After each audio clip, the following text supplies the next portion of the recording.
humanity in waves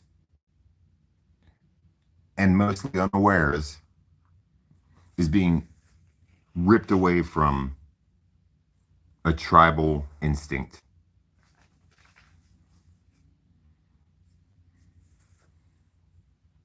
Which implies an anchor, tradition,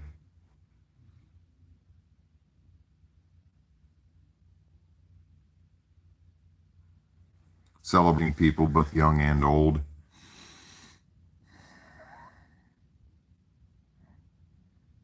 Because in celebrating sort of the tribe, one celebrates oneself. When one goes and buys oneself all the cheesecake, like I was tempted to do earlier, and keep all the cheesecake and scone myself in my little videos of predation in Africa. Well, I've watched them all now.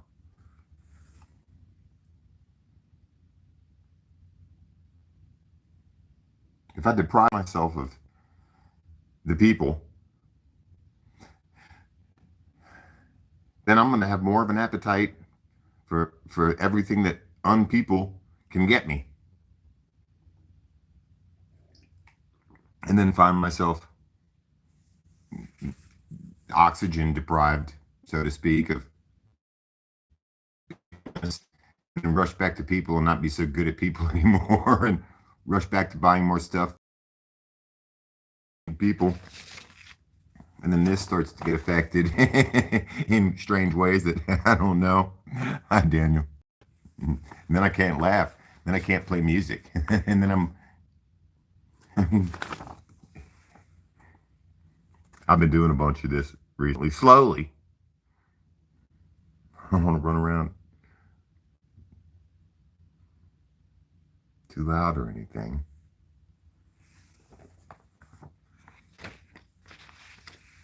I took some good notes. I'm suffering from what AI is doing right now. I am. And it all has to be done quicker so that databases get built quicker. Hurry up. The metabases. Hurry up. And the most important thing really on the list of all of it is stock market. So that stuff happens real fast so that I get the what's it called? Micro trading? This stuff is so funny. It's just incredible. What's this whole big thing being built for so quick? I got the word somewhere here. Early trading, inside trading, or stuff military. I'd be careful what I say, but I ducker. Hi, Lily. I almost called you earlier because I was like, because I'm not paranoid. I'm getting unfreaked out about everything now. I am. Why? Because CERN is going to shut down in June for 5 years.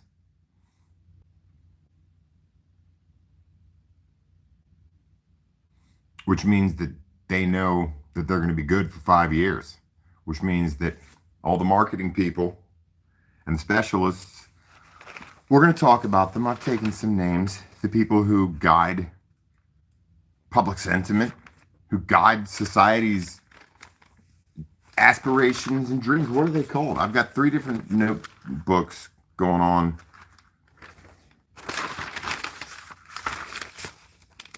What are these people called? Hold on. What are these people called? They're called the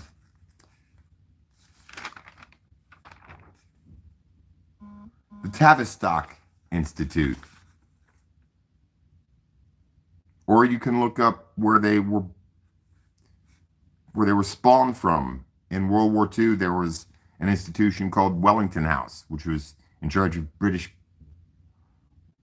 war propaganda, and understandably so as to keep up with the completely new avant-garde Nazi intelligence apparatus, so forth and so on.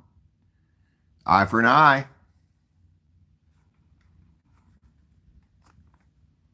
which turned into Chatham House, which then I believe during I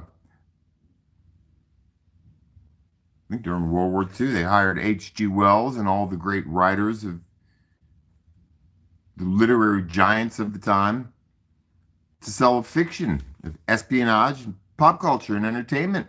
And here we are. I'll slow down right there. I won't leap into some of the things that were used, the vessels that were applied. These people have plans inside of plans.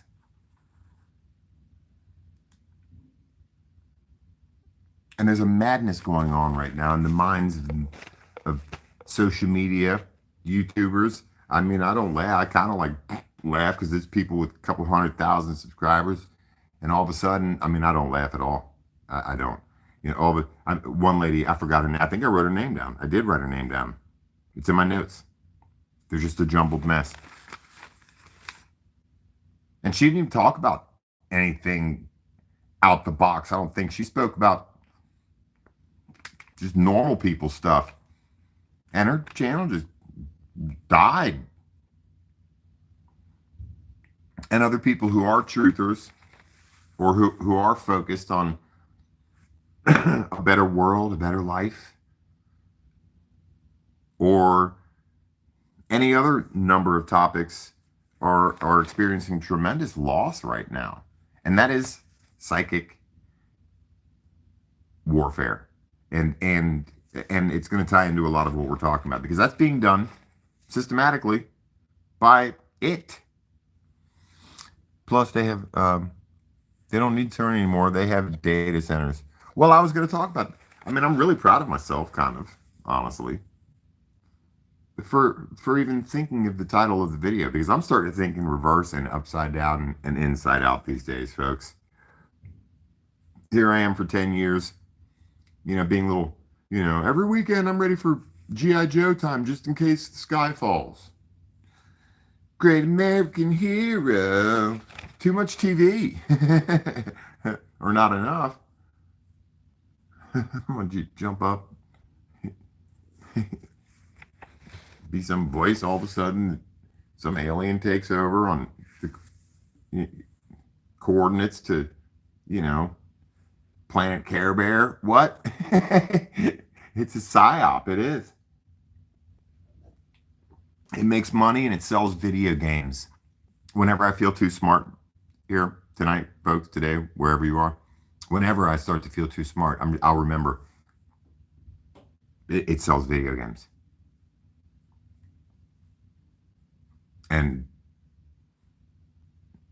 survival gear and off-road vehicles and the bunkers that all the CEOs all over the world, especially tech CEOs, are all buying for themselves. It's just good money to just keep people a little on edge. I believe nothing now.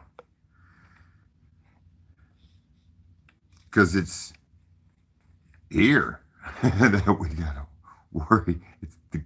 Somebody commented on TikTok or YouTube or something a couple days ago, you know, in reference to you know, 47's tremendous, you know, plan, and what are we getting? More little grainy, stupid pictures. And they were like, wow, keep us all looking up. And I don't think they meant any offense to the sky or skywatchers, but keep us all looking up so we're not looking at the gas pump, the prices in the aisle, or inquiring about the files. And I was like, oh. Nah, people, folks, everybody's starting to get, people are, on social media, people are really starting to throw some punches. Not you and me. You're angels. And I'll explain some of that later, but no, even you, Mr. Biker Dude, you're one of the heaven sent. No, I don't care about your past, because you done come a long way recently. We're all, a lot of us, most of us, if you're watching this, you're suffering Ascension symptoms. It hurts. You ever get plasma sphincter? Ah, woo! That's a doozy, buddy. think I'm making that up. I'm not making it up. I'm not making it. You can't make this shit up. Habit you didn't know I had. A weird habit I didn't know I had.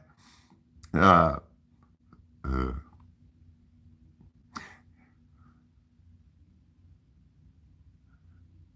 doing this face right here when I don't understand something, and it's a universal face. Creepy habit. Hi, Jason Was. Yo, what up, Black? How you doing? Countless, thank you for popping in and saying hi. I know that you're busy being uh, a mystery girl. Because a lot of us are not necessarily from here. And I'll make some of the distinctions. Hi, Jellybean. 7, just saw your. I just want to send you love, my friend, to you and those in chat who need some. Nope. Everybody could use some right now. The whole world could use a big group hug. And I know that. Back to CERN. Back to the fact that they're going to shut down. And they supposedly have some gear lined up on top of the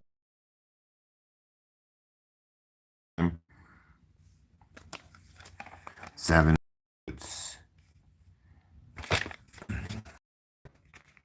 Hold on.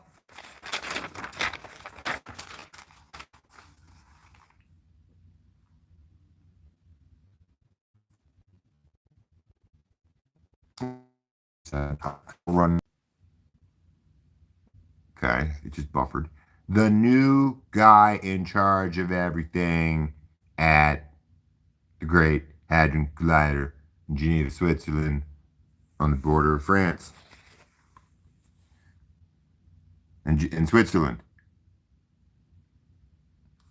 They're shutting it down because they're about to first test, which they're in the process of doing, and then lower some massive new magnets, basically. It's a huge, there's a little circle which gets the protons going fast enough in opposite directions to where they can finally jump it into a bigger circle, and then it finally into a huge 27-kilometer circle. And they're going to lower some newer magnets because they're saying that they're about to up the power. Now, I've heard whispers in the dark that there's possibly some strange goings on in the collider, in the big tube, in a certain area that they've had to fix multiple times. And I haven't inquired too deeply because I have time to work. Really, it's been quite interesting how hyper-focused I would imagine many of us feel these days. And the hype on social media anymore and how much of it has consumed everything. And yes, I will be honest. Thank you. And spoke to me since my last. I do find myself scrolling. I guess it's called doom scrolling. I mean, whatever my circumstances, and my back kind of hurts a little bit, and I'm tired, and it's a holiday weekend. Happy Memorial Day weekend, folks, everyone, by the way. It's important that we remember. I hate war. And yet this whole planet is a staging ground for, and a big playground for some nefarious people and others that do this. So I hold no one guilty, not even Hitler. Jesus told me I'm not allowed. I think Jesus is my next door neighbor once we get up there, wherever there is. And nobody goes inside, by the way. So I don't know why we need mansions in heaven. Nobody's inside in heaven. We don't need to go inside. I mean, mine's a little shack. I've seen it. It is a little shack. But the garden is to die for, honestly. And I'm pretty sure that Stalin's over here. Just saying. But, I prayed for 3 soldiers, 3 young cats back in the beginning of the during Iraq, and they all had the last name M. They were a little 3-man group, and we were praying for them. A big Pentecostal church was praying for them every day, a couple times a day. Me and my prayer partner, woo! Every morning, 6:30 on my way to work, ready to pray. Most exciting time of day, interestingly. And then later, and then a small group, and then choir practice. And all 3 of these kids had near-death experiences. One of them had what's called a bell ringer. A big old 50 cal bounced off his helmet, left a dent. Another one, a big old explosive landed next to him, that landed next to his Humvee, but it didn't go off. Another one fell off of a rooftop about 12 feet into a pile of old rusty car parts and engine parts, rusty sharp steel everywhere, and got a little scratch. Prayer works, so we should all be praying for our servicemen and women, both abroad, both in blue here, and it's a special thing to say that they be remembered. Pentecost is the day that the Holy Spirit was poured out. Is today Pentecost?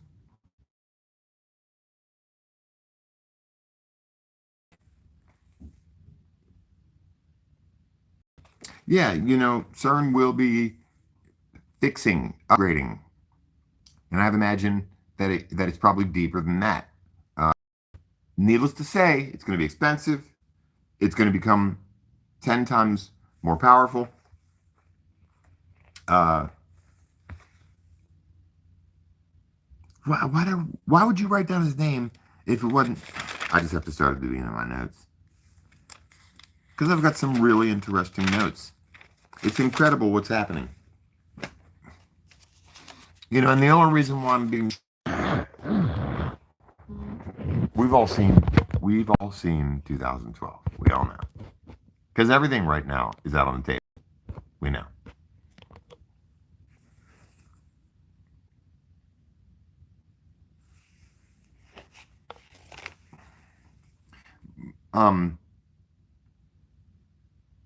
To be quite honest with you, I didn't even have to. I'm gonna have to go somewhere else in the house. I figured it would, because I am definitely on a list somewhere. Let's see if this is better. I mean, I can't go running around this place. If the video don't work, I really won't lose any sleep over it. I mean, if it's just totally trashed, let me know. I'll get in my car or just not care. Part of what I put in my notes. Americans, in particular, just don't care anymore. Americans are leaving America because of student debt and credit card debt and having to have a credit score. America is unique in the world in having a credit score.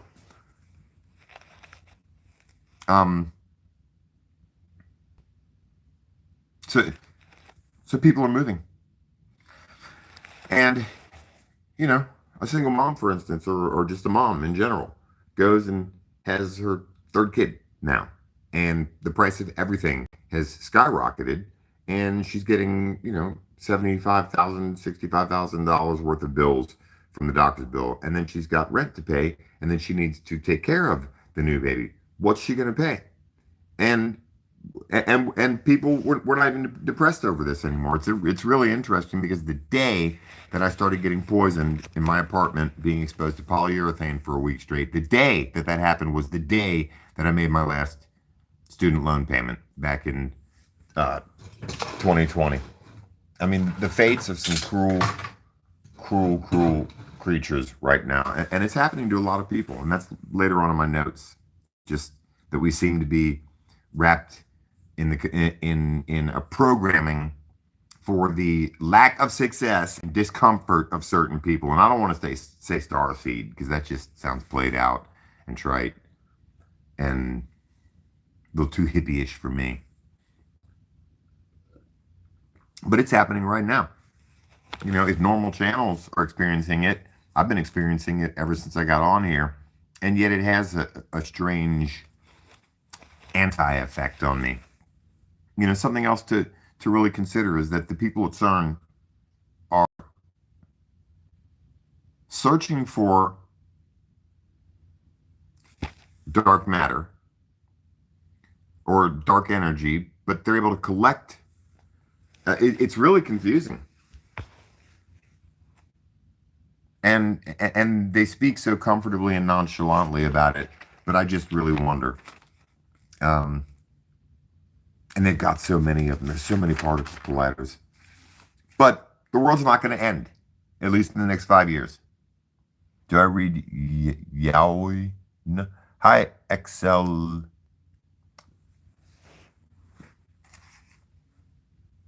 The world right now is full of hungry ghosts. And that's Thich Nhat Hanh, a Buddhist monk. I'm pretty sure he is definitely moved on to nirvana. But I heard him give a lecture or just his dissertation on how many people now in this world are hungry ghosts. A lack of love and understanding. They suspect everyone. They're suspicious of everyone. They mistrust everyone. They've never received understanding or see so many issues that we all understand. Many of us were hungry ghosts. Some of us might still be. I can admit this from time to time. I feel like a hungry ghost. I just need,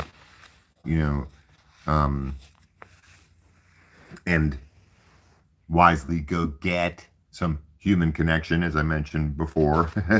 I don't leave myself isolated with the voices in my head. Because a lot of that is being transmitted. Oh, I'm not the only one to speak about it. Well, no, I may be one of the few outspoken people. Donated $7,000. Yeah, cool. Yeah. Okay. Wow.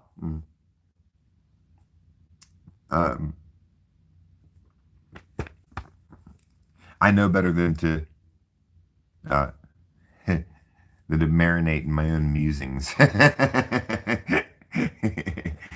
No, you didn't donate. No.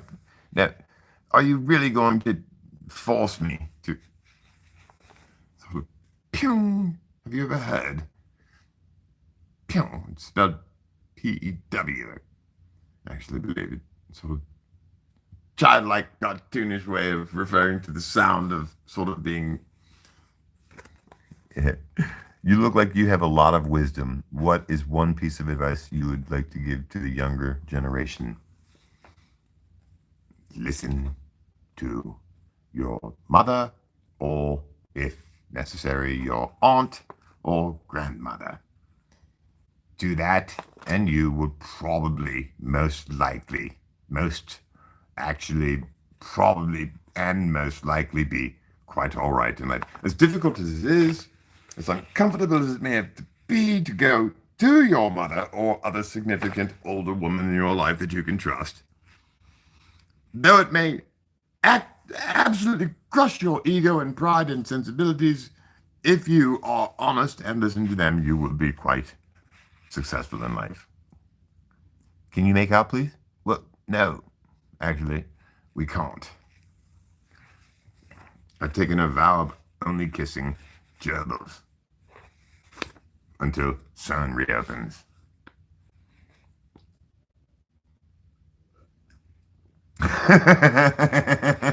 And I can find that person's name. Hi, Survival Empire. Thanks. Yes. No, thank you as well. Hungry ghosts. They're everywhere. Especially in the cities. I think the algorithm, for one of the many reasons that the algorithm doesn't like music, because I'm mixed and I can talk about what the inner city looks like and the black fatigue that's sweeping across the inner cities. Even black folks are like, I'm exhausted even by my own race. And it's quite honestly happening. Mission, y'all, John P. Missionary, what? Well, we are on a mission. I can agree upon that. Absolutely. Who you got in the WCF tonight? What does that mean? Like World Wrestling? World Champion WCF? World Champion Fed? Oh. Oh, does the person want to make out the missionary? Well, that's not making out. That's actually a. Oh, dear. Oh, dear. Hold on, I'm going to start blushing. Because I really. Oh, you mean with the gerbil? Oh, stop. I don't. I'm. Hug the gerbil.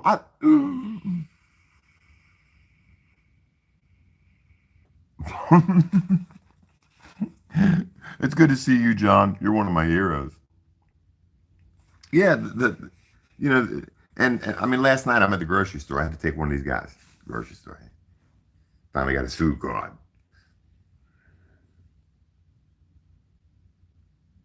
And there's this pack of kids, four of them.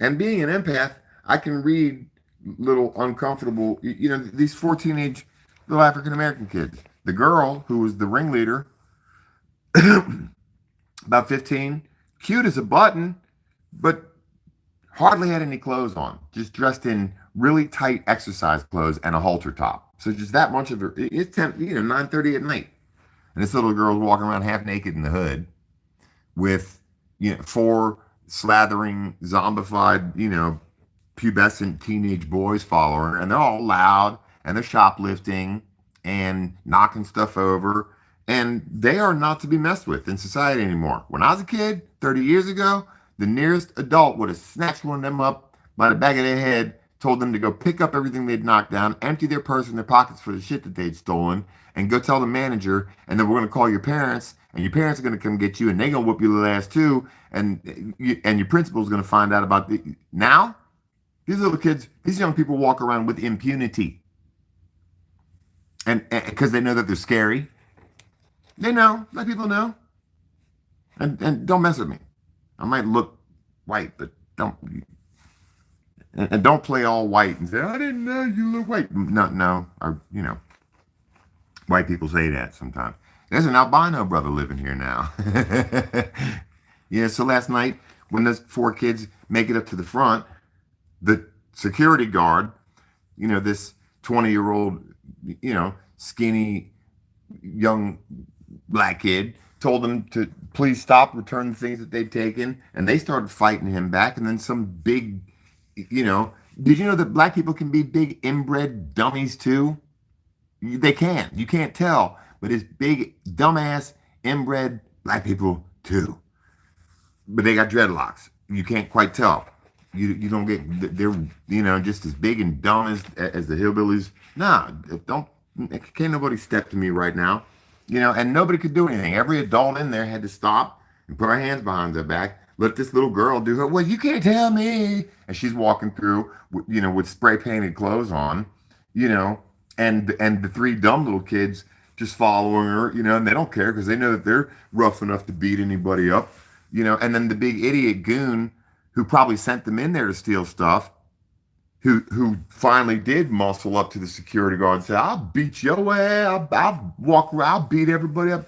And we just have to stand there and wait and look at our groceries, and it's all talk, until somebody tries to step in, and that is becoming a big part of society. Cincinnati has a particularly weird, strange racial climate. It's very racist here still. And there's more black on black violence than anything going on. And there's a high murder rate in Cincinnati, one of the higher in the country.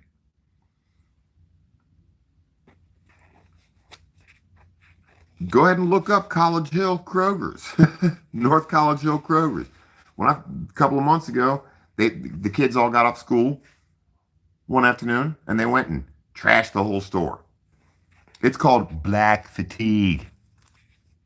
And why is that happening?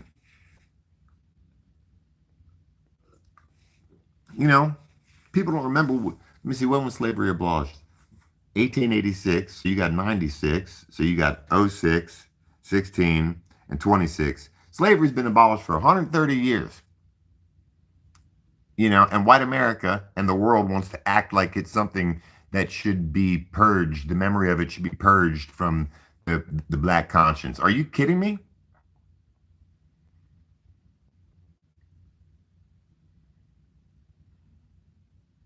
And and that anger, at some point it's interesting. And I don't like talking about this, but I'm so suppressed on YouTube, and I've got big YouTube channels now who are really hurt. Their revenue is done. They're used to making, money, and they're used to being heard, and they're used to having an audience. I ain't used to shit. So I'll take this opportunity and speak some truth. The generational memory and the lack of any kind of reparation or preparation for a freed people in a foreign land, none of that happened. And half the inventions that the white man is getting bloody rich off of in America, a black man made. Potentially even the airplane. Might not have been the Wright brothers. I haven't dug into the research, but I wouldn't fucking be surprised. So, that is a debt that has not been paid yet. And I don't ever go Edgar Casey on that ass, even though 95% of what I talk about ends up being front page news on big channels and in people's thesis coming from quantum physics conferences. It's interesting, isn't it? But the debt from slavery has not been paid yet in this country. And it's something that nobody really has the guts to talk about. I live with it. I live in the hood. The African kings need to pay that debt. They sold their people. Well, that is true. You're absolutely correct. You're absolutely correct in that. That doesn't change the fact that, the angry thugs now that are driving around targeting anything that fucking moves pretty much. Don't let it be a rapper or somebody.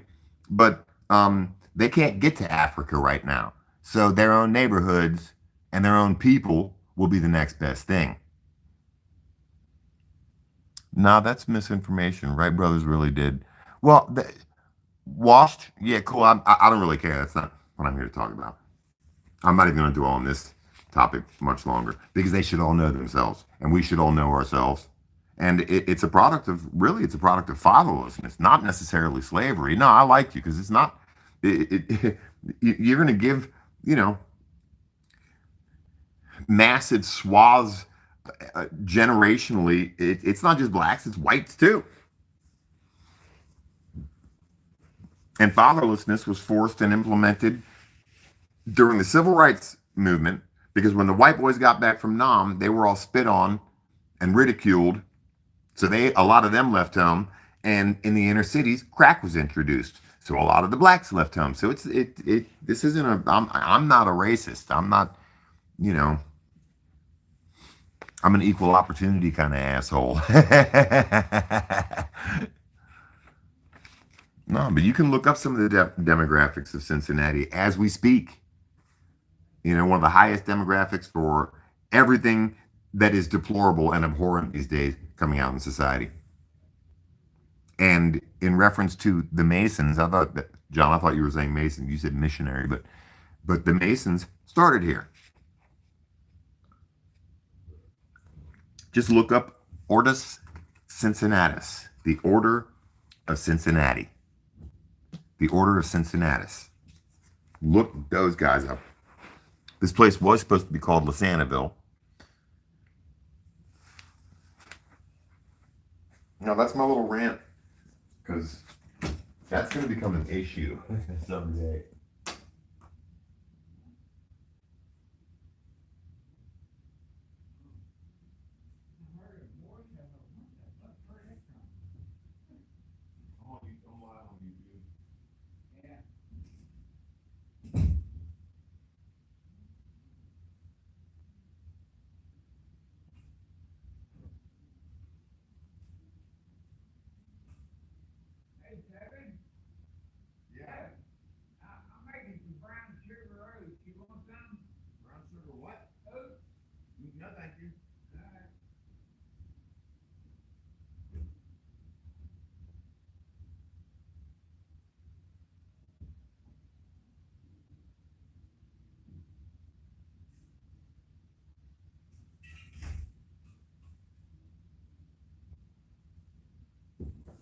No, you all will appreciate the fact that I can pull this out of a complete nosedive.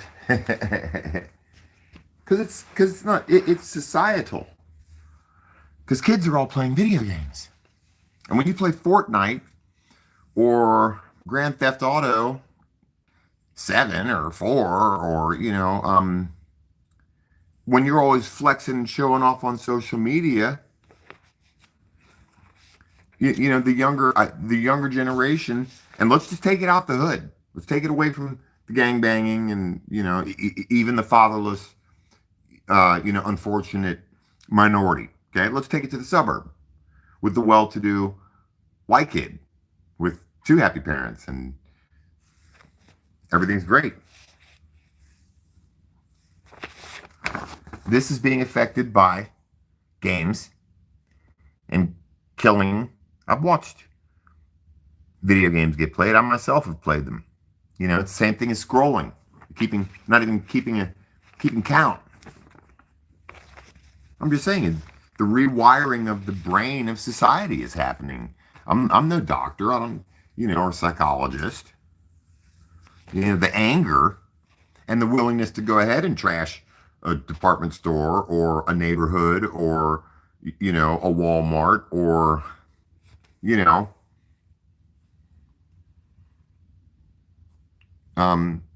the prevalence now of the just abject willingness in the inner city now it's really getting scary. And it's something that as an empath, I notice right off rip, because a lot of times I'm a target for that kind of negativity, because starseed empath people end up being targets, and angry, nasty, moderately zombified people these days that are freaking out and bummed out and depressed, and there's stuff in the water. I mean, have you heard the reports of how the water is being tested on tadpoles now?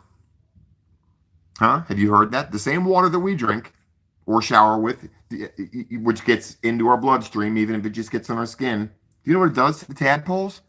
It turns them gay.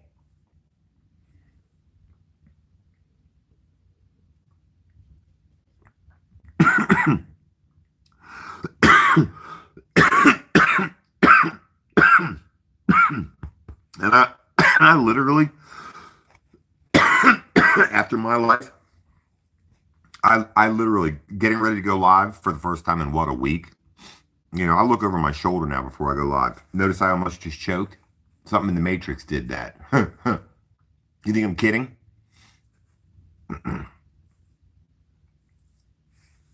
I don't necessarily have my swords and stuff anymore. I don't need them. I'll just blend in with the brick and the mortar and the woodwork if it's not rotting. Gay tadpoles. Then they transition. Not a bot GPT. Yeah. Well, I got to write that down. That wasn't even my notes. The gay fucking tadpoles. I've been doing this, let me see, this channel since 2019, and it never goes anywhere, which is fine. I hit 7, and I was like, cool. And I thought that it's my language, or, how, when my nostrils flare, whatever. There's channels out there who have they just roll with language, profanity, insults, and just they're themselves. I'm proud of them, So it's not anything I'm coming out there with. It's the fact that though I don't have any plaques on the wall, I have a philosopher's stone in my head. Yeah, it's in the water. The emasculation of the population. While teenagers, even the girls, are becoming masculine toxic. It's very strange how the roles and so much of the application of as above, so below are in play right now. It's almost like we're in a paradox. Mm-hmm. You're blocked? Who blocked John Boy? Who keeps doing that to John Boy? I would imagine it's probably something in the algorithm. And it is worth talking about. Because this is a battleground for people who care. For those of us who care enough to really be so invested in it, it's great for me always to have been suppressed because it's a reminder. It's an exercise in humility. I don't know. I also think that I'm very focused. I think that people have a particular palette that might resonate with me. Who knows? I don't expect that I'm so anything to be popular. And it has the exact opposite effect on me that it does have on so many people who have disappeared over the years, or who are contemplating it, or who are in tears that all of a sudden their entire platform is gone or hugely suppressed. They might be, they may have probably worked very hard. Well, they have to. If you got a channel, you worked for it. There's only kind of one way to work for it, really. I mean, a couple of exceptions, but people have built their lives around a certain modicum of success and what they've put their passion into. So there's a lot of twisting of the screws, while almost everything has become an AI voice. I literally have begun watching Bob Ross because my Lord of the Rings audio book on tape is gone. It had music and this really playful, kind of tenor, multiple actors, voice actors. It's gone, I would imagine, because of copyright infringements. And I try to listen to Isaac Asimov books and stuff, but I've noticed that a lot of the channels now that talk about black holes, quantum physics, it's AI.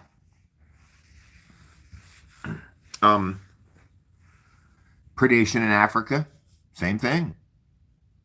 Which is so,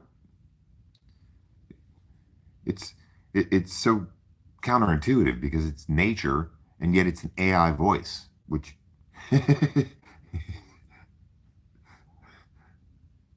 just uncomfortable.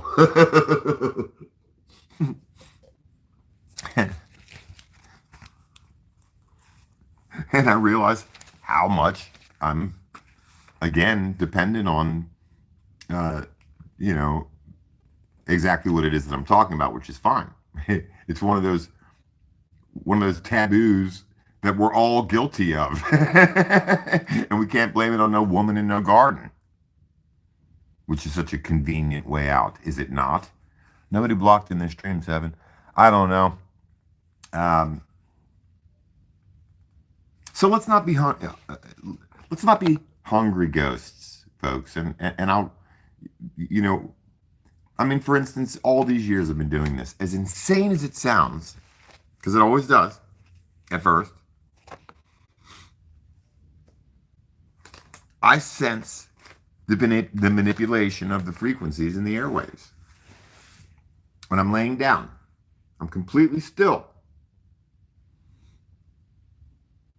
And I notice, and I'll almost be asleep, but I will notice a highly energized magnetic increase, zapping. Sometimes they're extreme and painful. Other times just all of a sudden, boom, a memory.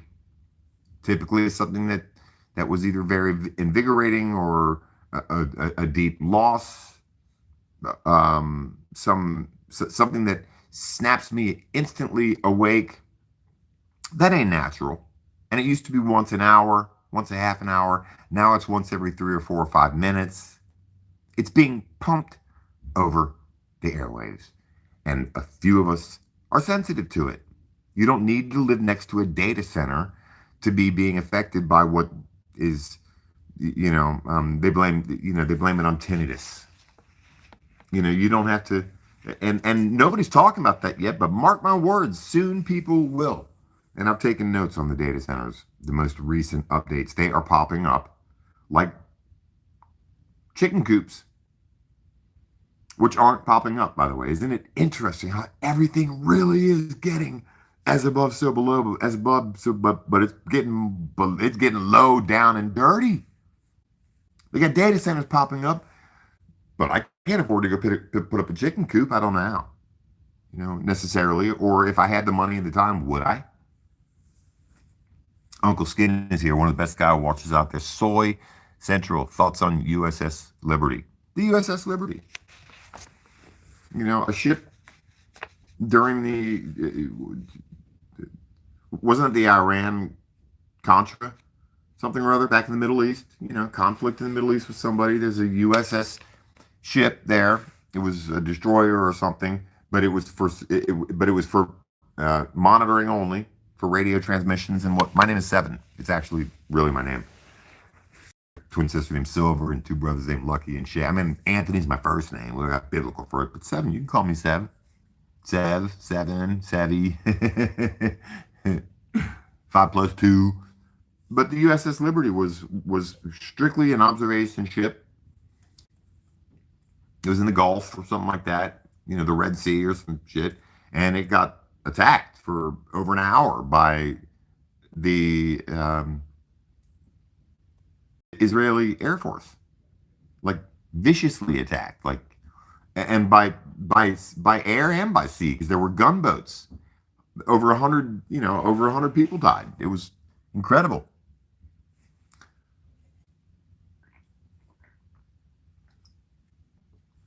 Israel tried to say that they didn't know, mistaken identity, whatever, because they shot the American flag that was flying, But I don't want to get into that right now, because I don't know why I think that if I avoid bigger topics, which everybody talks about, or certain issues, that somehow the algorithm will leave me alone. But I realize it's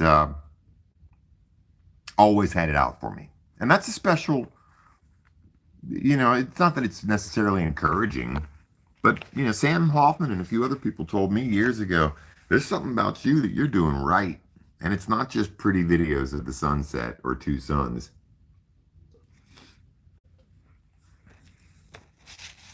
And I realize I'm not alone. I'm suffering from exactly what the AI is doing. We're all being singled out by it.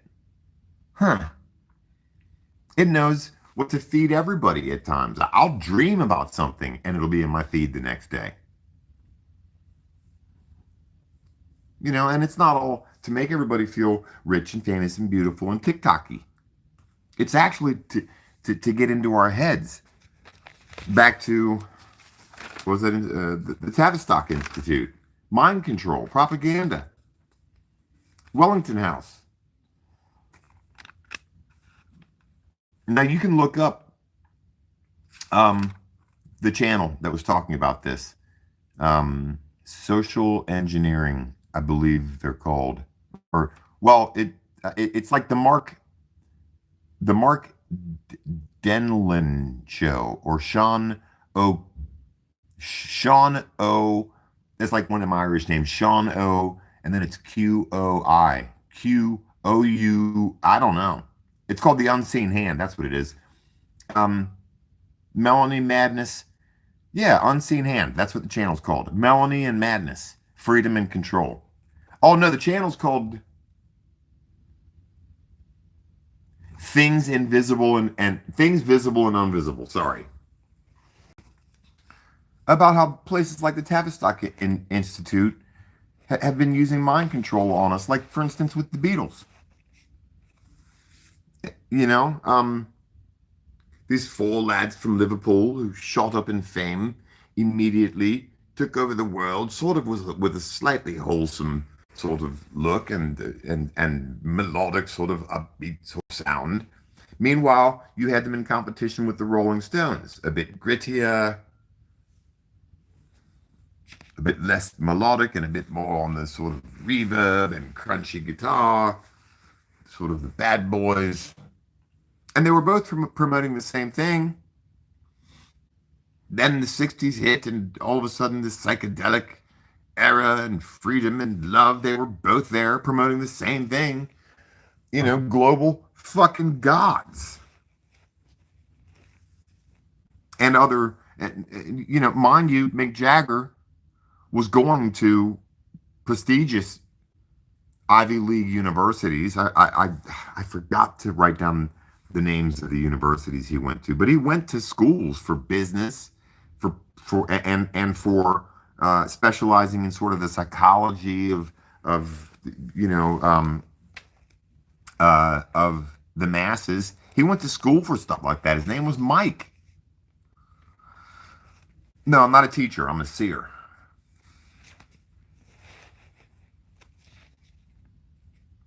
I mean, a lot of these people, and it really brings to mind the the fascination that the world has with Mission Impossible and with James Bond and with spies and espionage and secret this and that. When honestly, it's actually the military the weaponization of psychology, which is a military strategy being applied on all of us constantly. And I've kind of always had a sneaking suspicion. The unseen hand, mind control, military intelligence, ideal delivering systems, entertainment and pop culture, ruling elite, British establishment. They're the ones who started it. And it's psychological warfare. I mean, there were so many reports of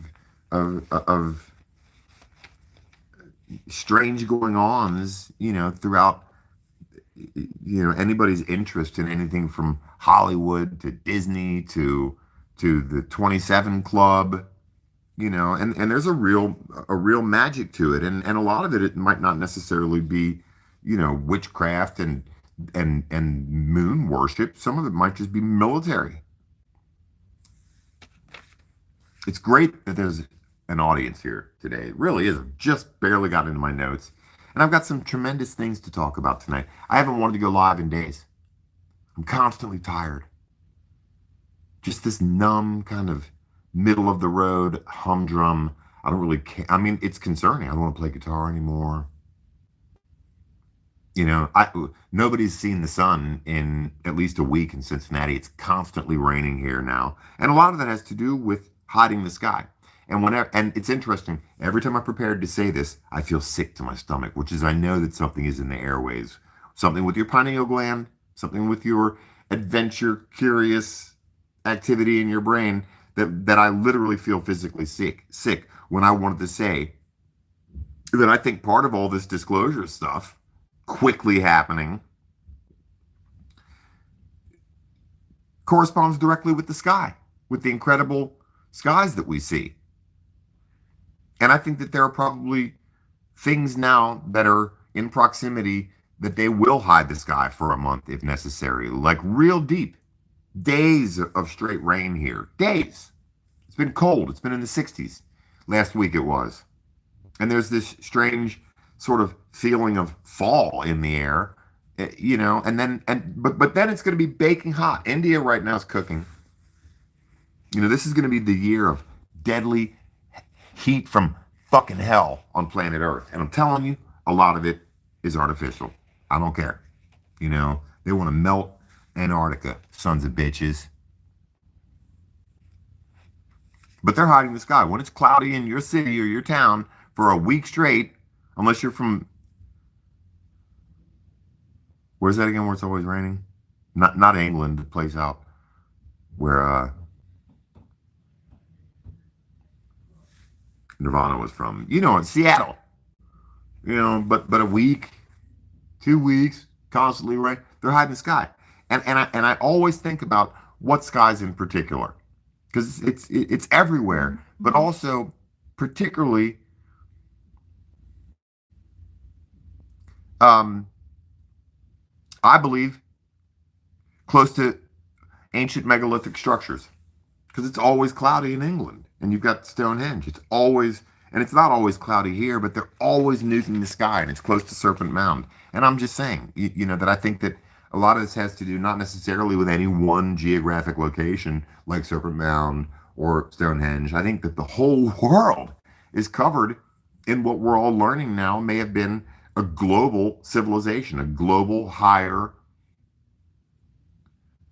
sophisticated civilization, and that under the surface, proverbially speaking, no, that everywhere on this planet are megalithic sites and places of interest that somebody's coming back to visit.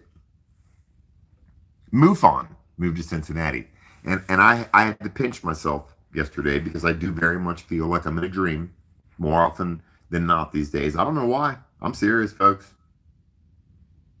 Um, so I thought, well, you say that on social media, but where's your proof? Well, Google where MUFON is located right now, folks. Hold on, let me make a cup of coffee real quick because this is going to be a fun video. I can't wait to delve a bit more deeply into my notes. And you can go check on where MUFON. The biggest UFO investigative group on the planet.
There.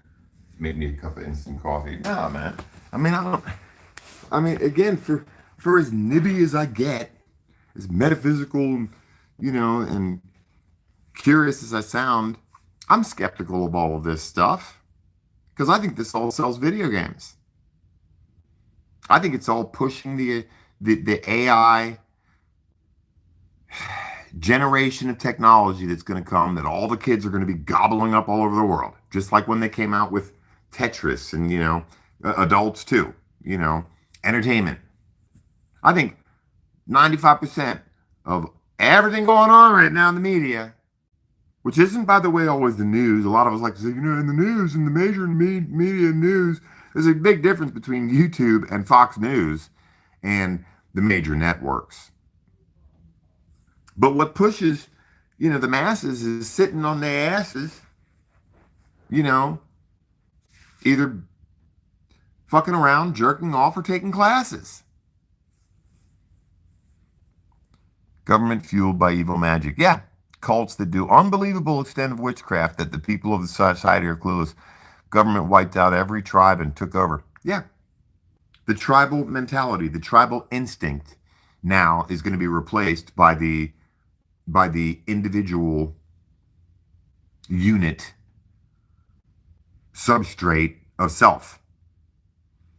And when we do realize what we've lost, which humanity seems to specialize in, just forgetting the species of yesterday and the cultures of yesterday. But when the last tribes are gone and they're on their way out the fucking door, maybe except for the Hadza people or the Inuit. I mean, you got the Hadza drinking tequila now and listening to headphones and taking selfies. That will not survive. Their culture will not survive. The Hadzabe people in eastern Tanzania, one of the last hunter-gatherer groups, they will not. This planet is being turned into a data center, solar panel field, Motherboard. John Trudell, I've heard that name before. Bo Hickley. 7, maybe they have to hide it. You know how people are. When they know anything, they react unpredictably. Yeah, well, I mean, they're coming out with it right now, though, in spades. And that's the interesting thing. We're not even into my notes. Fox News. The other day, who was this guy? The other day on Fox News, hold on. Fox News, retired Vice Admiral Robert Hayward. This is a couple days ago.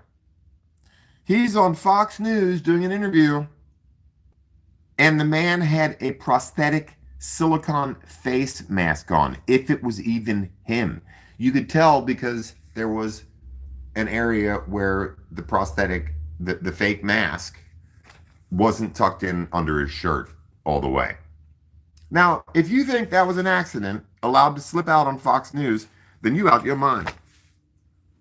Everything we're seeing is being precisely planned, folks. Not the mistakes they make, don't get me wrong. They make plenty of mistakes that we're seeing, but what's so clearly not a mistake, which is to have somebody who's not even real. No, let me get that coffee real quick. Hold on. Let me go get that shoe. I'll be right back.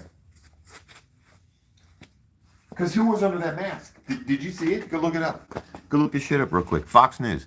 Retired viral fucking video. Retired Vice Admiral Robert Hayward silicone face mask. What the fuck?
All right, thanks, y'all.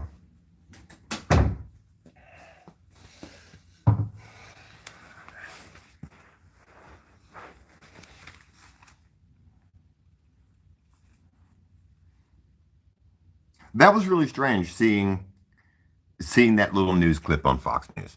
That was a shadows of the general's collar. They used directional lighting pointing.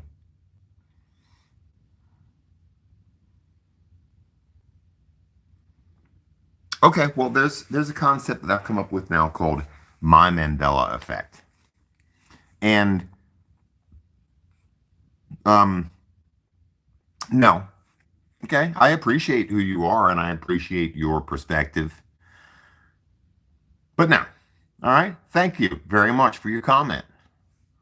Because you're part of the group of people called, well, actually, you're part of, well, actually, no. I'm sorry. No, that wasn't light on his collar. No. Okay?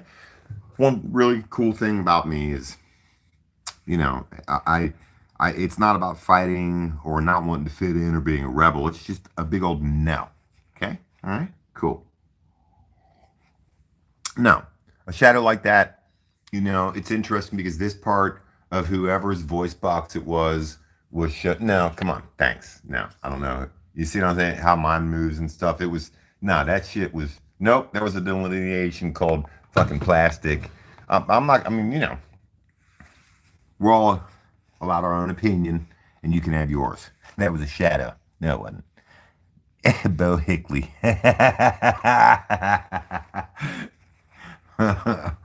Wouldn't melting Antarctica reveal all the government's secret underground structures? Well, they'll find a way to unmelt those. The important thing is that even if they do have underground bunkers or installations there that probably were most definitely propagated, you know, and started by the Nazis, who were, and they're all on the same team, folks. Every single one of them. Trust me. But whatever they're looking for is deeper or frozen in a particular part of mountains that's difficult to reach.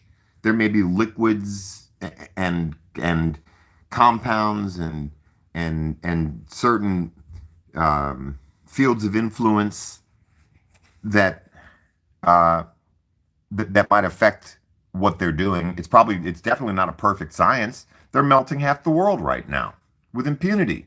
They're that desperate. And that's also in my notes.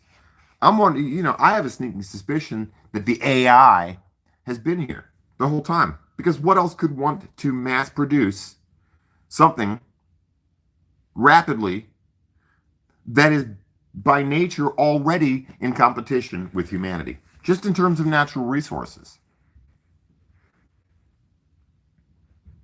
I grew up in the era of clean energy and clean up CO2s, and by the year such and such, we'll have all electric cars. Well, we've seen how fucking electric cars go.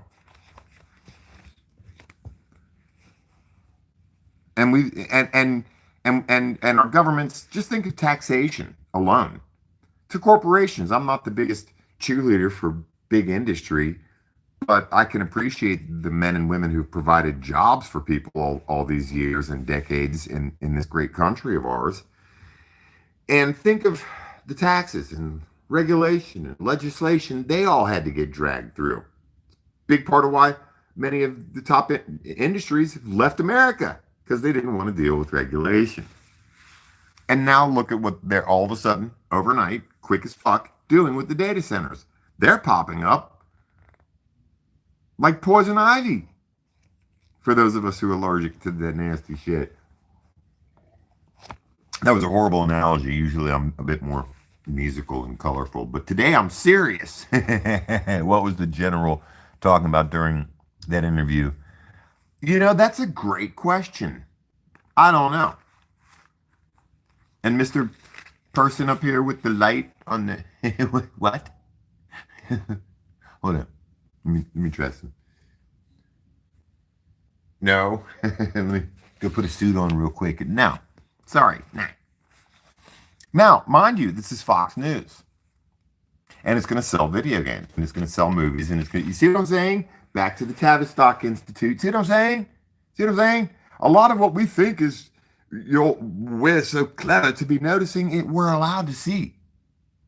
Or some people are really just starting to get quite sloppy, but it's still, we're supposed to be, this is part of an agenda, and it sells sleeping bags and survival gear, and CEOs are building bunkers. See what I'm saying? It's tremendous, this move away from tribalism, away from the community. I feel good. I feel wonderful. I feel great. I feel good. I feel wonderful. Anybody see Saving Bob, or what's it called? Whichever, community, family, individual. Well, the community, you wipe that out. It's just everybody's angry and in a rush. Family. The individual. What was the general? I don't know what he was talking about. Um, to be honest with you, it's difficult for me to listen to generals. It is. I've never been one to, in any way. I mean, movies and stuff. You can't handle it, you know. I mean, I didn't watch that either. Just, but I don't make a habit of giving a shit what any fucking general on the planet. I don't give a fuck if he's from Korea, Russia. You know, I see a general. There's a reason why I'm called a Spaulding, because if I'm anywhere near close to general, no, you don't want me. Maybe the general was talking about some important stuff, and the mask is a distraction. I don't know, and I don't want to go too far down that rabbit hole because there's too much room for speculation.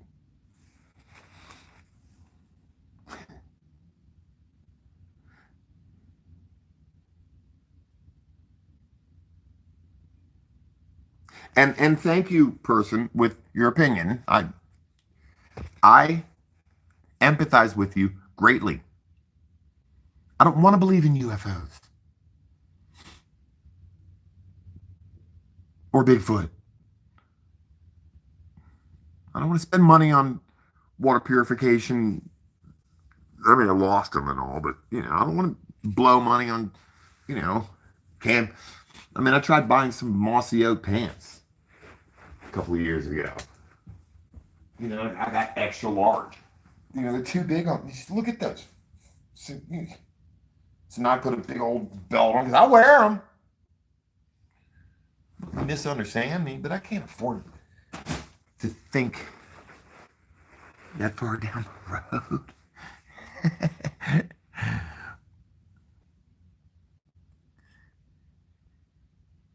Well, I was honoring men and women boots on the ground, my friend.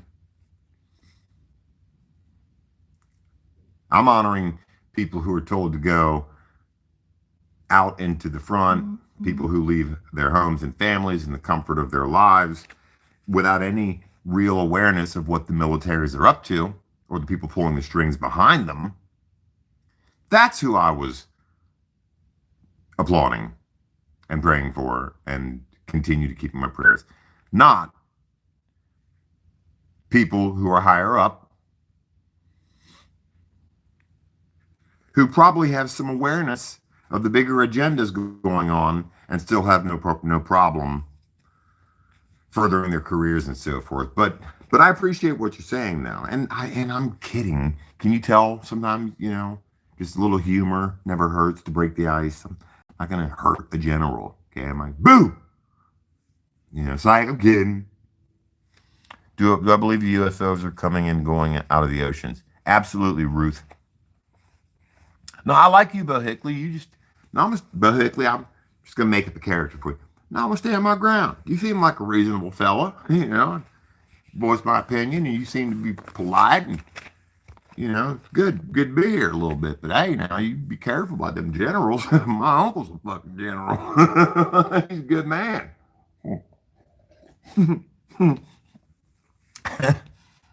Yeah. You know, when it comes to UFOs, I have a whole segment here on that. I just wanted to get through some of the other weirder stuff that I noticed on the fringes of people's minds. I mean, in regards to that, to the mask, you know, there wasn't lizard skin. You know, it definitely looked like somebody's larynx and voice box. But when it comes to a shadow, no, because that too would have been. I mean, there it is, right there. I knew it during the video. I'm a little older, so I've kind of got, you know, kind of the skin starting to, you know, part of that's because I lost so much weight, shit. But you can see right there. You can see my voice box. You can see my larynx moving and the shadows, you know, moving, and there was a complete separation. Now.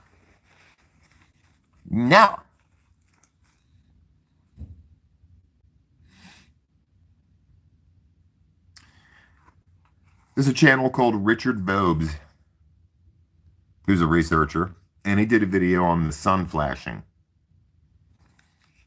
I'm not sure if this was on TikTok, um, but it's really, 10 years ago, if you'd mentioned that anywhere, and I'm not going to harp too much on that. We're being vindicated in leaps and bounds. All of us, sky watchers, UFO believers, paranormal believers, empaths, those of you who are remote viewers or can access the astral plane. I do that all the time, but it's like stuff comes to me because it's a lot easier. And I say that sort of tongue in cheek. I can't go out. I don't need to. But he was very succinct in his analysis of the sun and how it feels, how it's acting, how bright it is. Just yesterday, and all over the world every day, hundreds of people are posting videos of the sun, and they're just innocently, they're not even sky watchers. They're just innocently, ooh, it's kind of pretty, and the cloud going in front of the sun, and all of a sudden the sun explodes in a radiant burst of light. It might kind of go static for a minute in a big flash of light, and then it goes back to normal, quote unquote. And these kind of phenomena are occurring all over the world. And it's indicative of a light bulb, a flashlight, technology. And it's blazing white. Where's my flashlight? Hold on.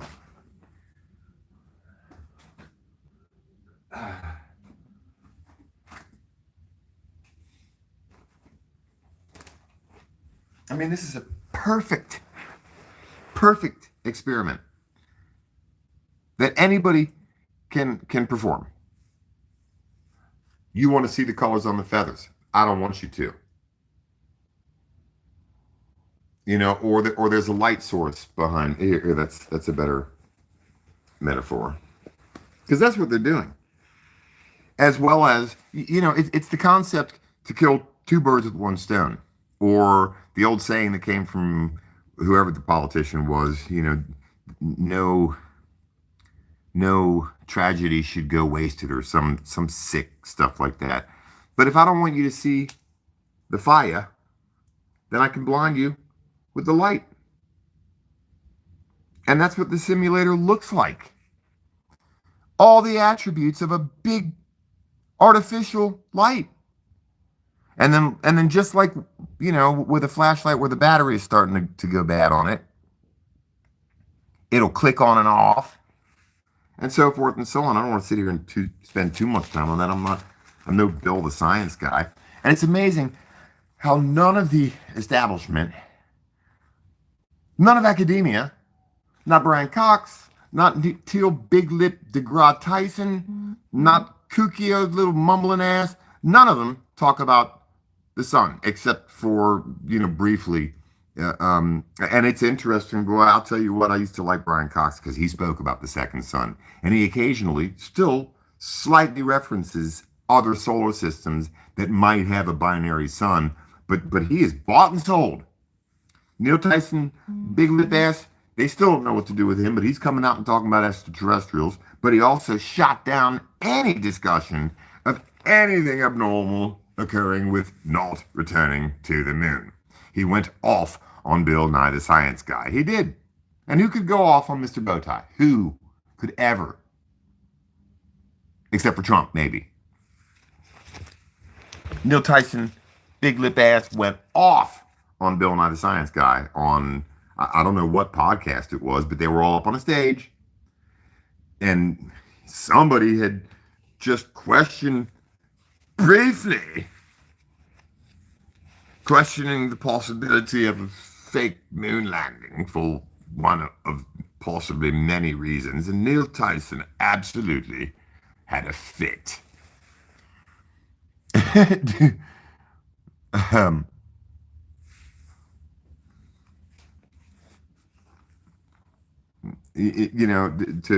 To ad-lib what he said, the reason why we stopped going back to the moon was because the obvious reason that we ever went there was because of the military and the Cold War and trying to get to the highest, he who has the highest ground. Okay. And then the Cold War advanced, and for some reason, no one any longer needed the higher ground. So everyone turned the ships around, turn them around, turn them around. We no longer want to go to the moon. There are better things than that sort of higher ground. Neil had a fit. He was turning pink and turning red and shit. He was. But they don't talk about the sun. They do not talk about the sun. You've yet to hear any, major media outlet talk about why the sunflowers are turning away from the sun, or why, it just continues to just feel like it's burning your skin. People like me, I can get tan in February if I'm out in the sun for 5 minutes. Other people, they're farmers that never get tan anymore, and there's no longer vitamin D coming from what they want to tell us is still the sun. There's not.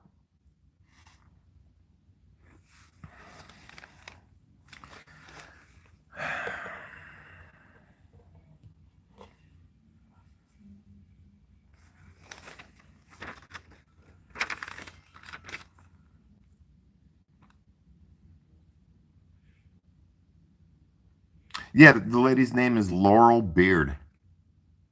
20 years on YouTube. 20 years. I don't know what kind of content she had, but 20 years on YouTube and her channel is dead. And that's just got to hurt. It does hurt. And I'm speaking right now from a place that I'm grateful to understand and to be able to relate to and to empathize with. Because social media is dark for young people. People with, I'm not sure the demographics. I don't want to know the demographics of how honestly, deeply it can rip somebody's heart out of their fucking throat, leave them with their jugular squirting blood out, their fucking main femoral arteries, fucking compound fracture of the heart and soul, rip your fucking ears out through your butthole, kind of hurt. Social media does that every day with people, and it's strange. And they're going to continue to increase the capacity and the amount of chips or agents or whatever the fuck they call them, and make a data center. It's going to be the size of Manhattan, by the way. We'll get into that. All so that people can make transactions on the stock market quicker, to be the first one to get the stock market.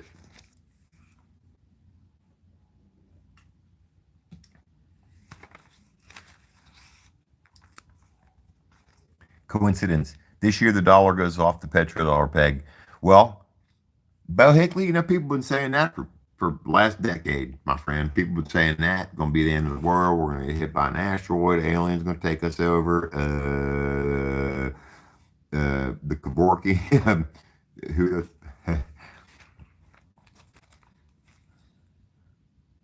And I believe you. That's the scary thing.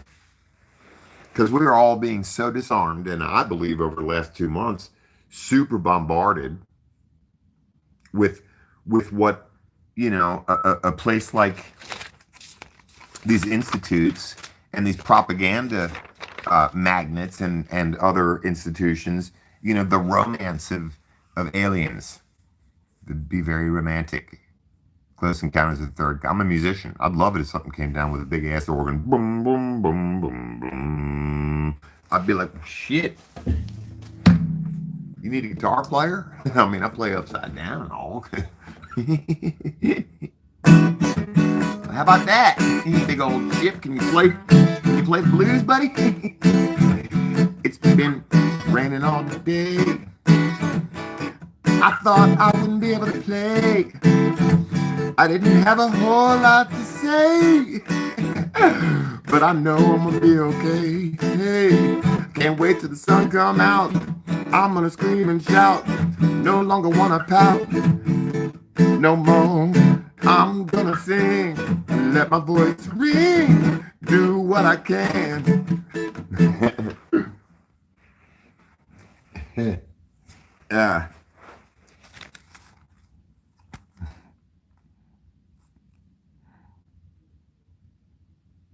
CEOs building bunkers. That's a trip. So the guys that were talking about the unseen hand, again, it was Sean O'Ui and Mark Denlin, and they're on a channel called Things Visible and Invisible. But go check it out. The Tavistock Institute and think tanks, I think it's Stanford. They also have, they have parts of these higher institutes, folks, that are studying the astral plane and human psychology in minutia, and they know the delivery systems that people will follow.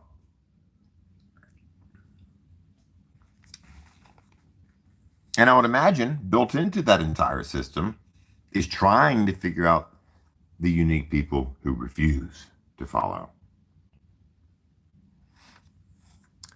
When I was a child, the sun appeared to be yellow. Now it appears to be white light. Well, I often at work or during my comings and goings, I think to myself, Seven, why don't you delve more deeply into Antarctica, into the concept of potentially putting the world at risk because there may be something under the ice. But there may be something under the ice. We are shown in the movies what's going on. I'm not ashamed to say it.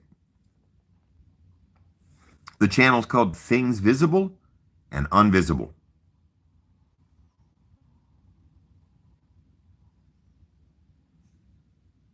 Beatlemania, corporate music machines.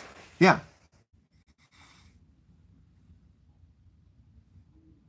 I mean, it's interesting to conceive of the fact that I myself am being swept along in social engineering programs, multiple, I'm sure, layer upon layer of social engineering.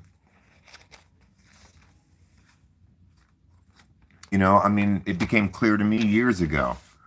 I never liked our involvement in the Middle East. I thought it was quite peculiar that the movie Stargate came out in 1994. Right in the middle of the beginning of a global agenda. I quickly moved past necessarily just oil or conflict of ideologies amongst people groups in the world, and started thinking about the proximity to ancient Babylon. And I didn't even know about this stuff.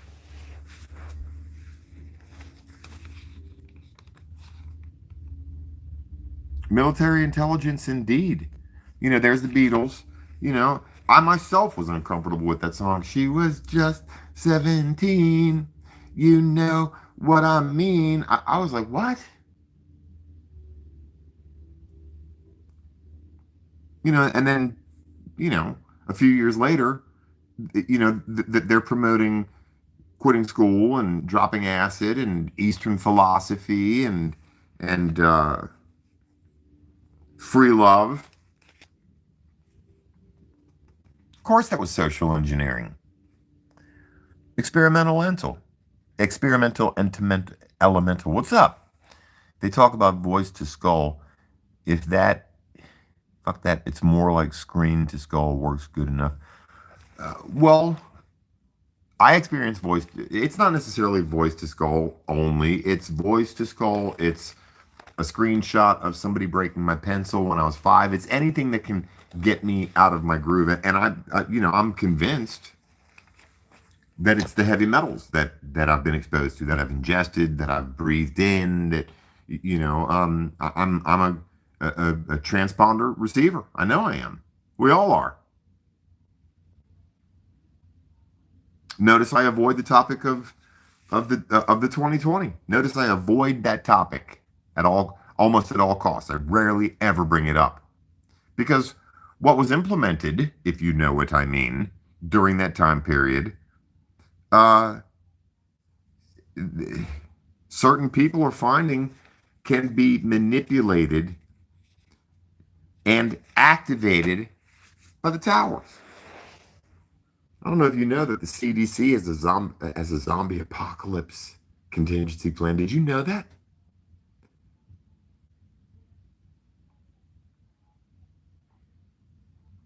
I feel the frequencies tweak.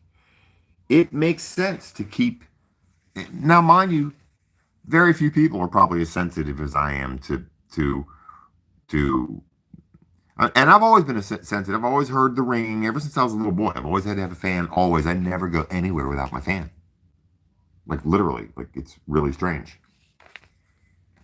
I can. Takes me 2 nights and I can get used to, not having white noise, but I avoid it. I've always been sensitive to the magnetic field, let's say, but now there are multiple magnetic pulses. And I certainly believe that it's meant to affect the masses, probably. Major cities, bring on a sort of mass sort of hypnosis to a degree, mass, I'm not sure. Now, something that I want to talk about. Because it's really difficult to talk about. It's what I call forwards backwards. CERN is still operating experiments. They're still running. And you can bet your square ass that they're running probably at high energy levels. They know that they're about to shut down, so it's the 11th hour. Subliminal acoustic manipulation of the nervous system. Patents.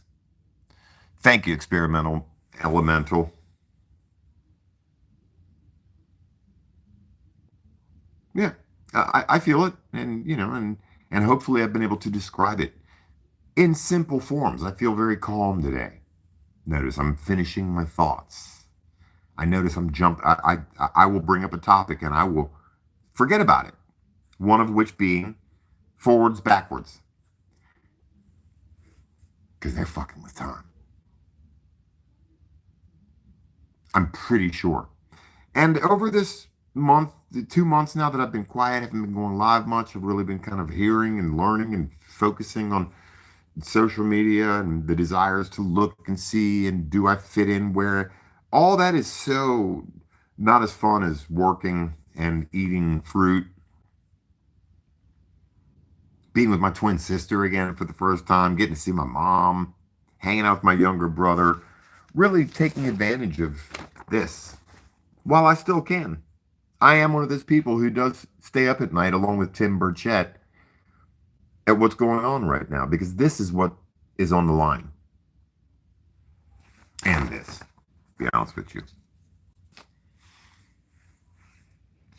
But I get scatterbrained. I find the excuse of work being sufficient to sort of surrender, along with noticing how truly unimportant I am, which is cool. It's fine with me. This ain't no job. I like having a job. I move steel. I'm proud of it. It's some manly shit. It really is. I drive a 16,000. The forklift, the big forklift I drive can lift 16,000 pounds. And I know how to drive a front loader now. Big old 10-yard front loader. That's manly. My steel toes, boy, I click them sons of bitches. They ain't nowhere like the steel yard. Ain't nowhere like the steel yard. Fuck around and find out what it feels like to be a real man. YouTube ain't never gonna let me get big. My family, the Spauldings, are cursed with never getting a real break. And that's programmed in, I believe it's programmed into the ether.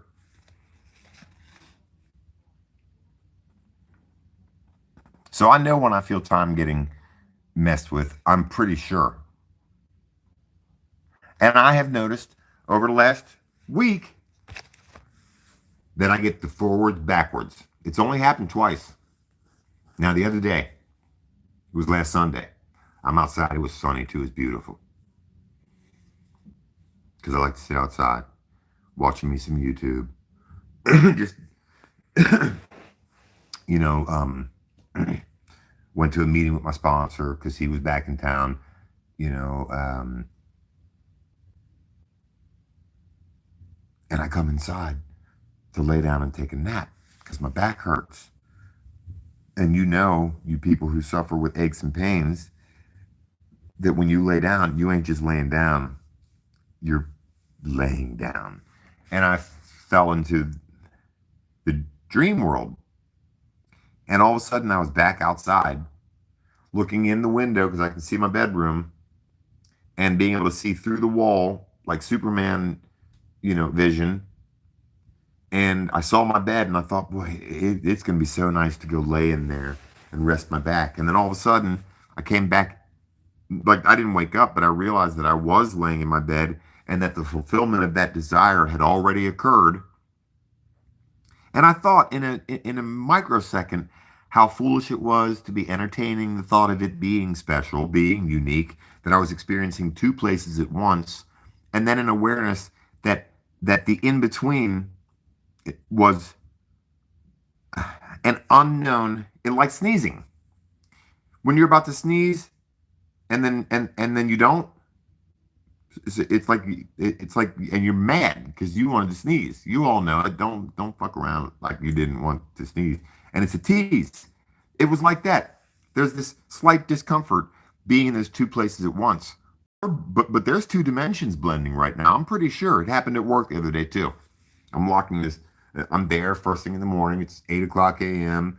I'm unlocking this huge bay door to get into my big old forklift, and all of a sudden I was already unlocked in the door, walking to go click the lights on, but then I was back unlocking the door. That happened to me one other time in 2016 on 2015 on Christmas Eve at the gym. Heightened, you know, my blood was pumping, I'm heightened. I finished one machine and I got a step to another machine and I turned around and looked and I saw myself a few microseconds back in time, finishing up on that machine, following me like little tracers, like little slices, like the pictures, you know, the first motion picture, which was a little book with individual pictures drawn on it. But when you flip through the pages, I was experiencing some of that. Now, I don't want to keep on going on and talk about it for 15 minutes. I'm just saying, again, that for people who are sensitive to all these interesting changes and or technologies being implemented right now, some of which are experimental as fuck, by the way,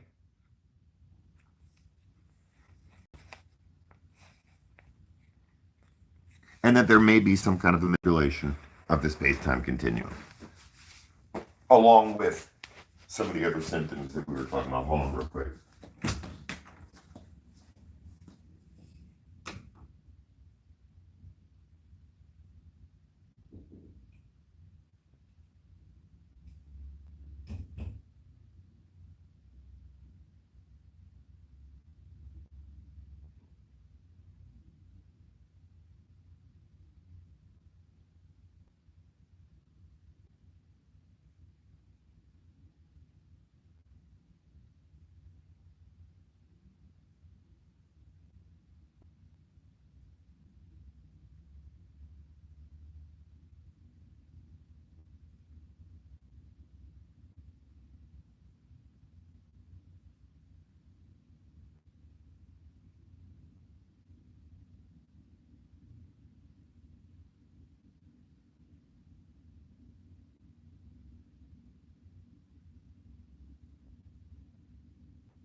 Whoa, my zip is not out of shit.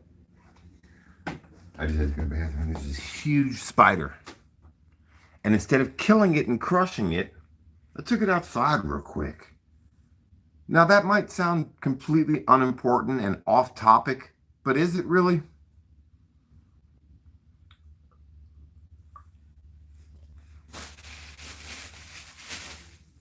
Same thing as our tribal instinct. You know, just recognizing that maybe part of my tribe is spiders.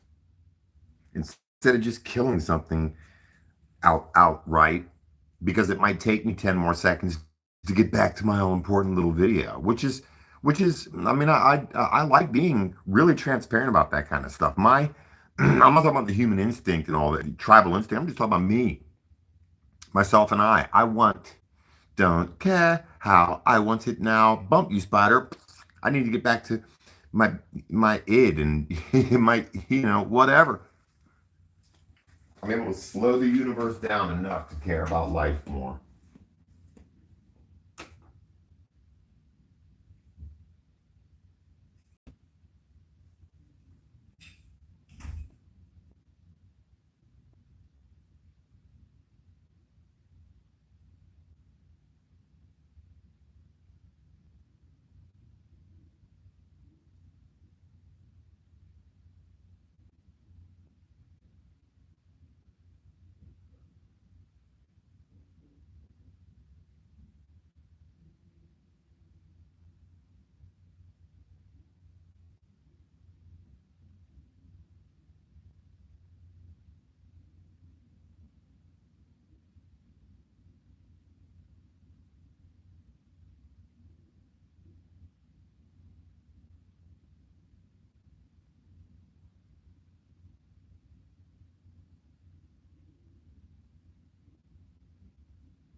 And it's good to bring up something so off the wall like that. Seven and the spider in the bathroom. Because being able to stop and consider the entirety of all of creation more these days, as we're potentially in, let's say, a singularity, or we're in superposition with a great time in history, or there's a special spot in the cosmos. Who knows?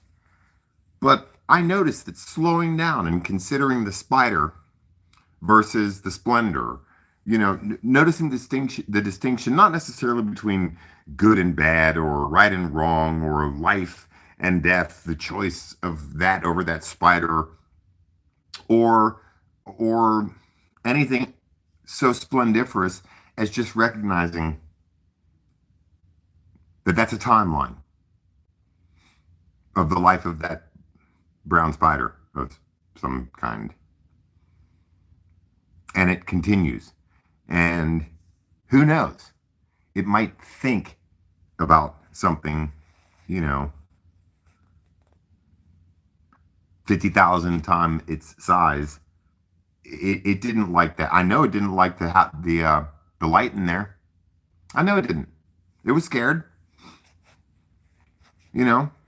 It didn't like the fact that it was up against that big old bathtub with me, sticking a toilet paper roll in it, thinking that it would climb on it, and we'll take a little walk like on YouTube, outside. I can talk to it. No, I had to take that part of the universe and see that that it continues. That's important to me. Those kind of things are not lost on me these days. Slow things down and care about life a little bit more. Yes. Yeah. Well, I'm noticing that when I don't, I'm miserable. Just like when I stop trying to at least be a little bit kind of boom. I mean, me and my twin sister, weren't hanging out much since COVID 2020, and just last week one of her dogs died, and she called and said, "I need you," and I said, "Well, and at first that initially I was me and she me click, and then I thought, wow, you've been praying for this, and and I don't even want to say all that big bleeding hearts that you've been praying for this, and you about to call up, said I'll be right over." Boom, the rest is history.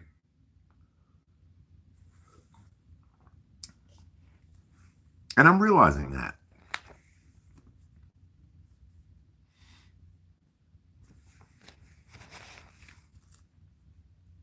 So back to this forwards backwards. It's just something that I can tell you feels physical. It's definitely physical. It seems like I'm kind of, walking through walls, let's just say, or breathing underwater. And it doesn't sound too metaphysical. Hi, Ruth is back. Hey, and John is here. I love me some John P. It doesn't sound too fanciful. Nah. When I find the man's name, I'll find his name. Oh, okay. So you did your first 2 pages of notes. So turn the pages now. It's in a different. There we go.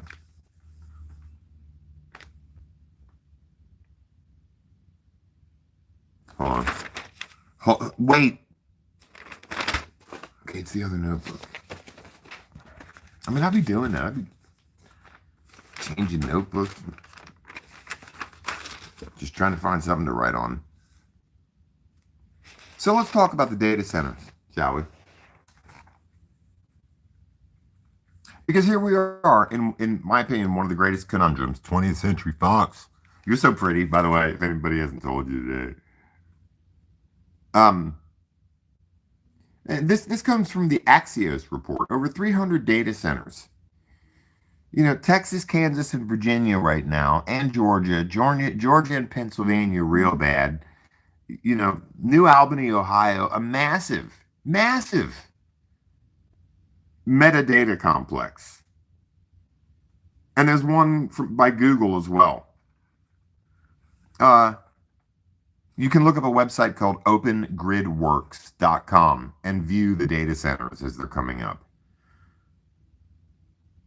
We all know about the corruption that's occurring along with them.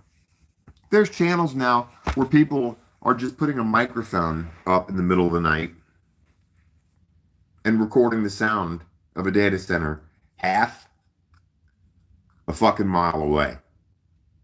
And it sounds like a mixture of being on the Titanic as it's going down and being in a Terminator factory of the future.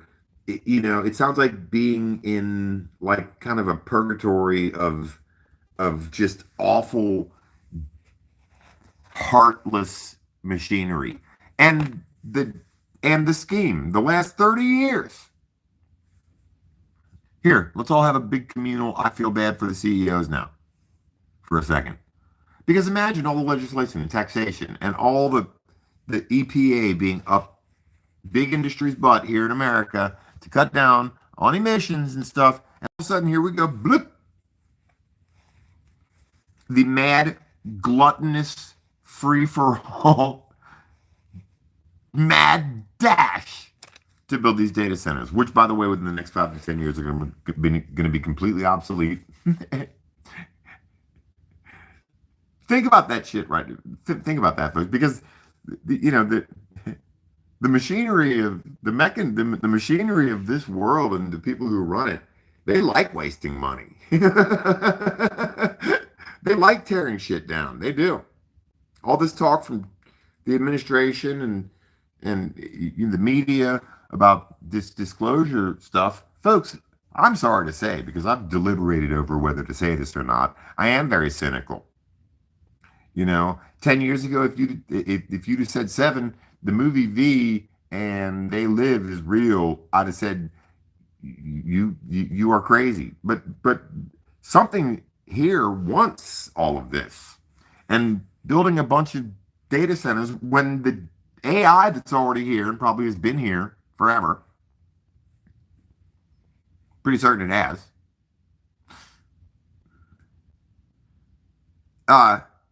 When it came up with data centers, that was probably 5 years ago. Well, I know, folks. 10 years ago, let's say 15, 20 years ago, I realized that the planning of all this has been much longer than my little comic book head can wrap its mind around. By this point in the game, folks, they're obsolete anyhow. And you'll be hearing that, trust me. You will be hearing that. During the next 2 years, the media will be, by the way, don't worry, everybody, your electric bill will soon be going back down to normal because the data centers are all closing, because they're obsolete, because the data centers fueled the AI, which developed and now is probably already in the process of engineering. They're not going to need the data centers. So there goes all that land. There's all that water. And they're hugely polluting. Back to the Axios report. Back to OpenGridWorks.com. Back to environmentalists and just normal people in these towns. By the way, which are towns that are targeted. They're studied. They're researched. Typically, they're towns that don't have people that are wealthy enough to hire a good environmental lawyer. They're towns that are close to the grid. They're towns that don't have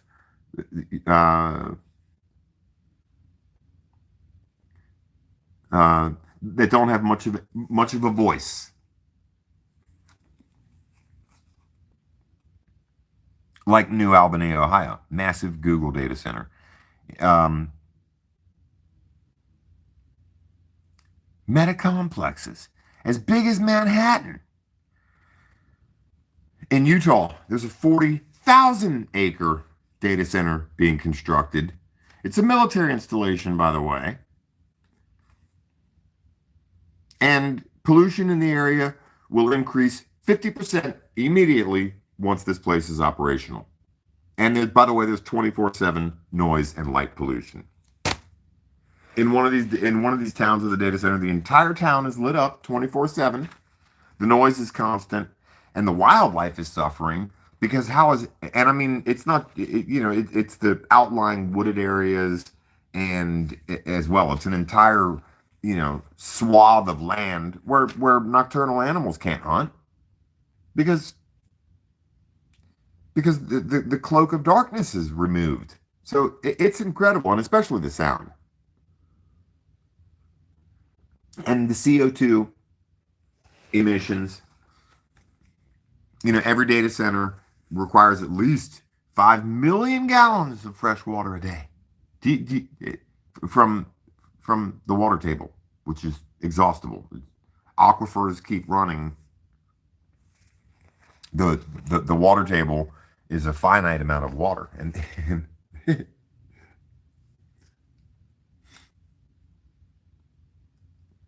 So where's Al Gore? And where's all the green agenda?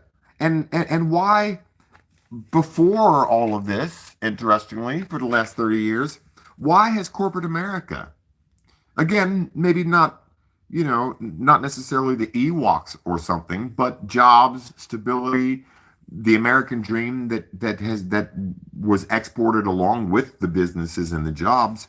But why were they chased out first?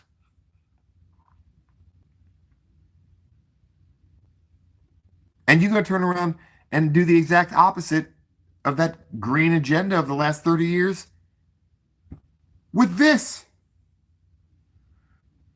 Also, in Utah, where the 40,000 acre super data center is going to be built, the government is able to apply eminent domain. Oh yes, in many parts of the country now they can come in and say, well, we have to take your house and your land. That's incredible. Remember a little kid with boomerang? I was that guy. Me too. I had a boomerang. You were that guy. I know you were that kid, John. You got to be a ninja. Call yourself adventurous, and you're respected because you do go on adventures. Half a mile at 1 a.m. Sounds like a chipper shredder from hell, along with an ocean vessel-sized vehicle. Sounds like you're in the bowels of some big ocean-lining ship. I would hate that. Bathing an entire town in light. Now, the light that's outside of these data centers that has the entire fucking area and the side of a mountain and an entire valley lit up is for security. and drone surveillance. Back to security. But all of that light is so that nothing moves anywhere near any of these data centers. Now, I want to be really careful saying this. I got, let me see, I just don't want to implicate anybody or anything. Big business, big tech, the church, the Catholic Church, the military, they all ship stuff and they don't use UPS. They, secret communications and transcripts and, and for your eyes only, that stuff is real on a business to business daily basis. And these massive data centers, do you think that's all they're going to do on these huge secure facilities is just data centering? Please. They're going to be building stuff. They're going to be shipping stuff. People are going to be having filet mignon and caviar and lobster tails in certain rooms upstairs. There's going to be shit going on at those places unheard of. Just like I say sometimes, very tongue-in-cheek, I joke about this stuff, but, like most of the shit I say, anytime you have a big secure facility like that that's guarded and secret and with the government, all kinds of shit goes in and out of there that nobody can look at, look under the flap at, look under the flag at, check underneath, any of that. That's what I think North Korea is. Look at what they call the scariest thing. The scariest thing in the world is, that you dare not touch is where all the shit's going down. If they tell you to look up because Beetlejuice is exploding, which might be problematic for us. I did not know about that. But if they're saying, look at Beetlejuice, I'm going to look the furthest fuck away at Juicy Beetle. That opposite.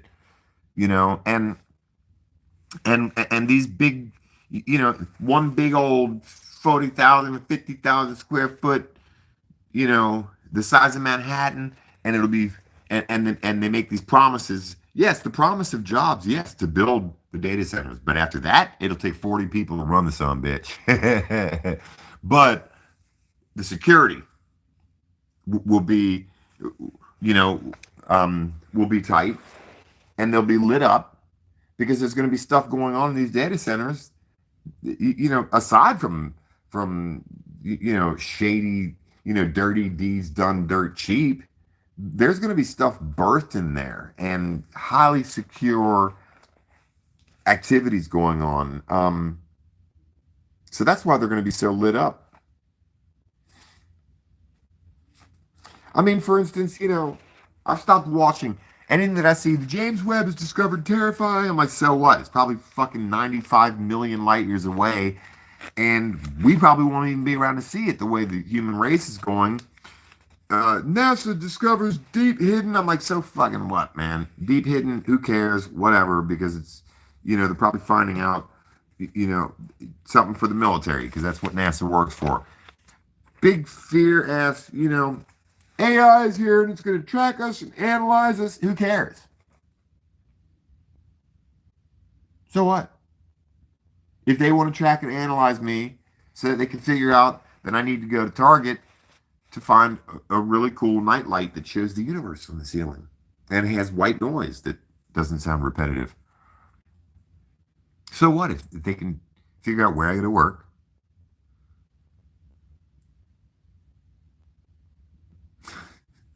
The grocery store I go to, because I refuse to eat out.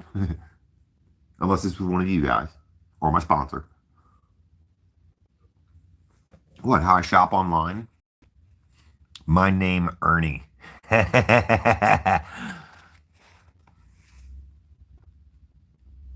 it's good that you bring up the little kid from Road Warrior too. Because that's a hero. And I'm going to talk a little bit about how we're We are being shown. I don't care. Disclosure is right now. It's happening. I'm sorry. When Tim Burchett came out and said that if the American public knew what I knew, that they wouldn't sleep at night. The fact that people like us are being vindicated to a degree. It might not be much. It might be a fraction of a degree, but it's a fucking degree. There's a little bit more curiosity and and no, people aren't asking us, so I know you have something to do with all this. No, it's not that. It's just an awareness of the fact that people like you and I are aware. And that's no small compliment, folks. You are dimensional badasses. You're warrior monks and warrior nuns. You are. You don't know it. You might not have been your whole life.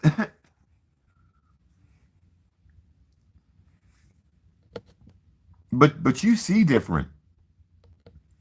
And in reference to the warrior figure, or the phoenix figures, or the fallen heroes who get back up, or the ones who have a slightly different spark in them, to continue the flame of the tribal experience versus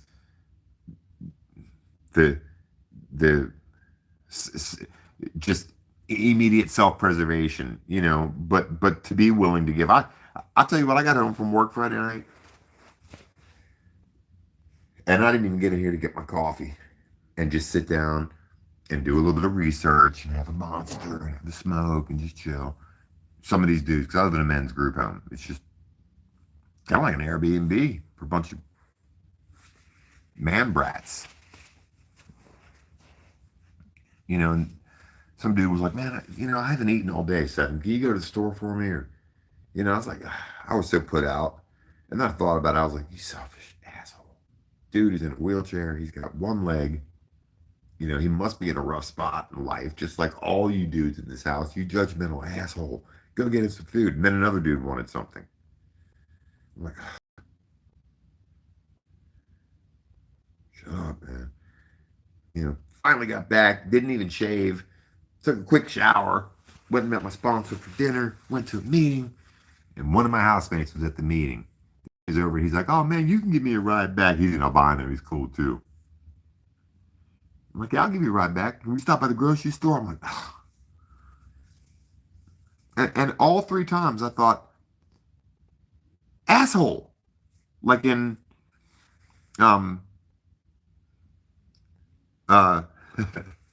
what's that Will Smith movie? Hancock.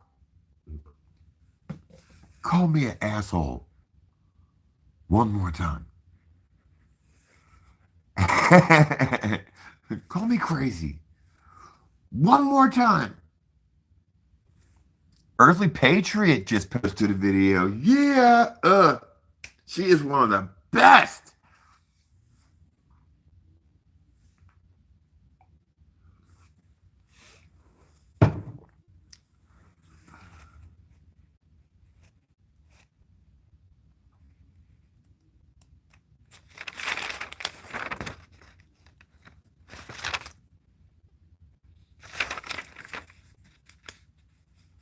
Now, I keep wondering in my, little uneducated little mind, what do we need so much data centers for?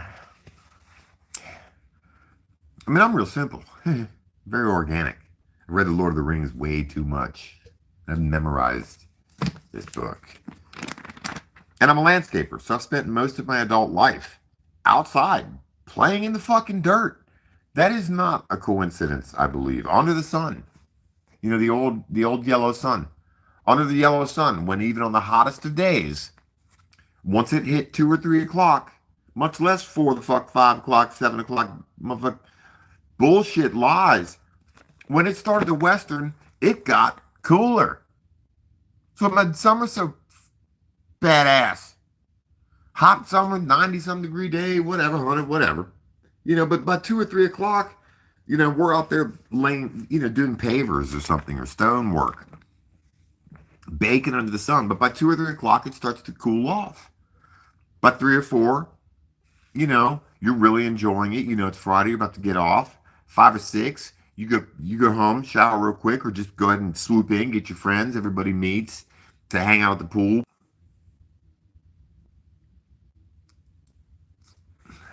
You get my point. And by the time the sun's going down, it's chilly, and you got to give your sweater to your girlfriend, and kind of you get out the pool real quick, but you dry off. It's not like that anymore.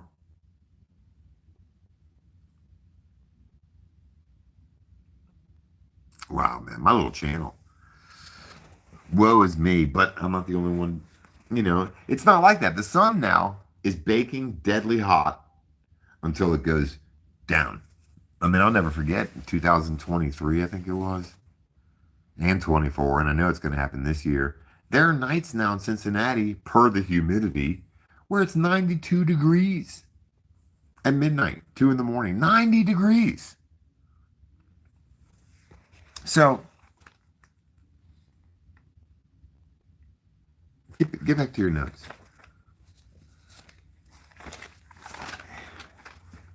I mean, just again, why do we need that much AI? What's the push for all of this? If it means that people are going to be noticing so much. All right, so my new topic here, a bootstrap paradox. And I have the complete definition of what a bootstrap paradox is.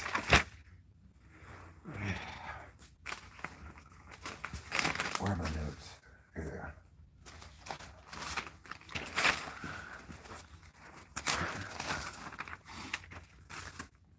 Because there are a couple of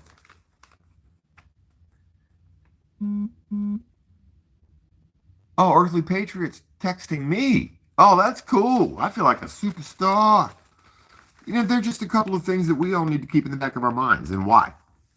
Because write down a list of what you notice they're saturating the airwaves with now. And not just on Netflix or YouTube, in the media. They're not talking about Gaza anymore, interestingly.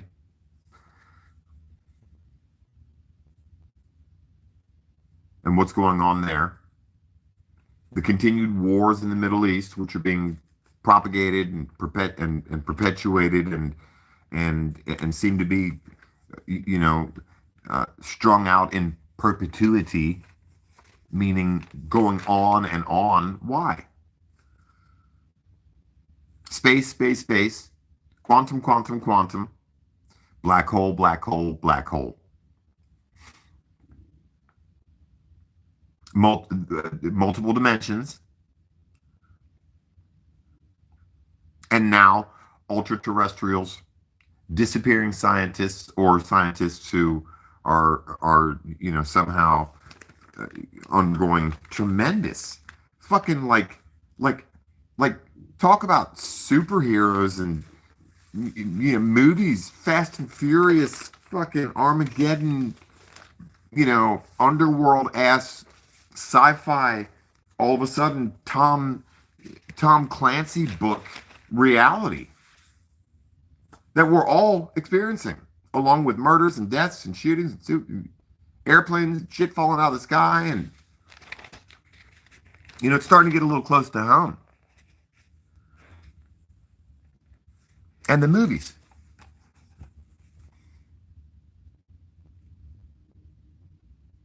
They keep pushing the multiverse and also particle colliders. I used to wonder why Kiev got hit. That's too big to be a space station. It's too big to be a space station. No, it's a space station. Turn the ship around.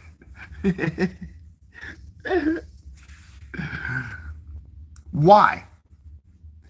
In the one Pirates of the Caribbean movie, for instance, when the first one came out, I was really, I didn't really like it that much. I did not appreciate it that much. I don't know why. I think that's a really sketchy time period for anybody to handle, even in a creative form. with a mockery and a detachment from the pirate era and the East India Trading Company and the the colonization of the Caribbean and the Bahamas and the slave. It's just I really didn't like the first one, but in the second, third, and fourth ones, I started paying a lot of attention, and there's a lot of as above, so below symbology in those movies. String theory, yeah, yeah, we'll get into that. Oh yeah, there's a lot of symbology in that, also in reference to the ice wall, also in reference to the sun being some kind of a portal, like a lock and a key, which I do definitely believe is a great metaphor, in a way that the pyramid, the Great Pyramid of Giza, Khufu's pyramid, lines up with the sun during the summer solstice, lines up with the sun, which on that particular day lines up with the center of the Milky Way galaxy, or did at some point in the past and will at some point in the future. Sort of in that there's a giant celestial clock that's ticking, and it's at a very important time now. We're about where the bird's gonna come out and go fucking cuckoo, fucking cuckoo.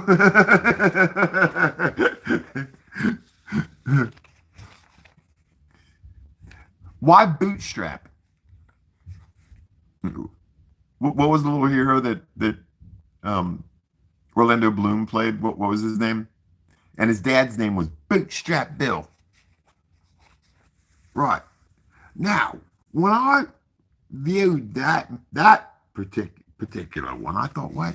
Who's this bootstrap person? No, there are certain things that jump out to me in movies, and I thought, why the character Bootstrap Bill? Why the reference to the ocean being flipped upside down? It's the one where Jack Sparrow is on a beach by himself with a boat, and all them little crabs go help him. If you haven't seen it, you might. It's worth it. It's a good watch. And I usually, suggest movies like Cloverfield Paradox, as well as Event Horizon. I think that those movies are way, way, way showing something. I do think that the particle colliders are opening something. I would have mocked this. I was tremendously skeptical of ever saying that what CERN is doing might lead to opening portals to the witches of fucking Eastwick or some shit, or some imaginary Hellraiser or something.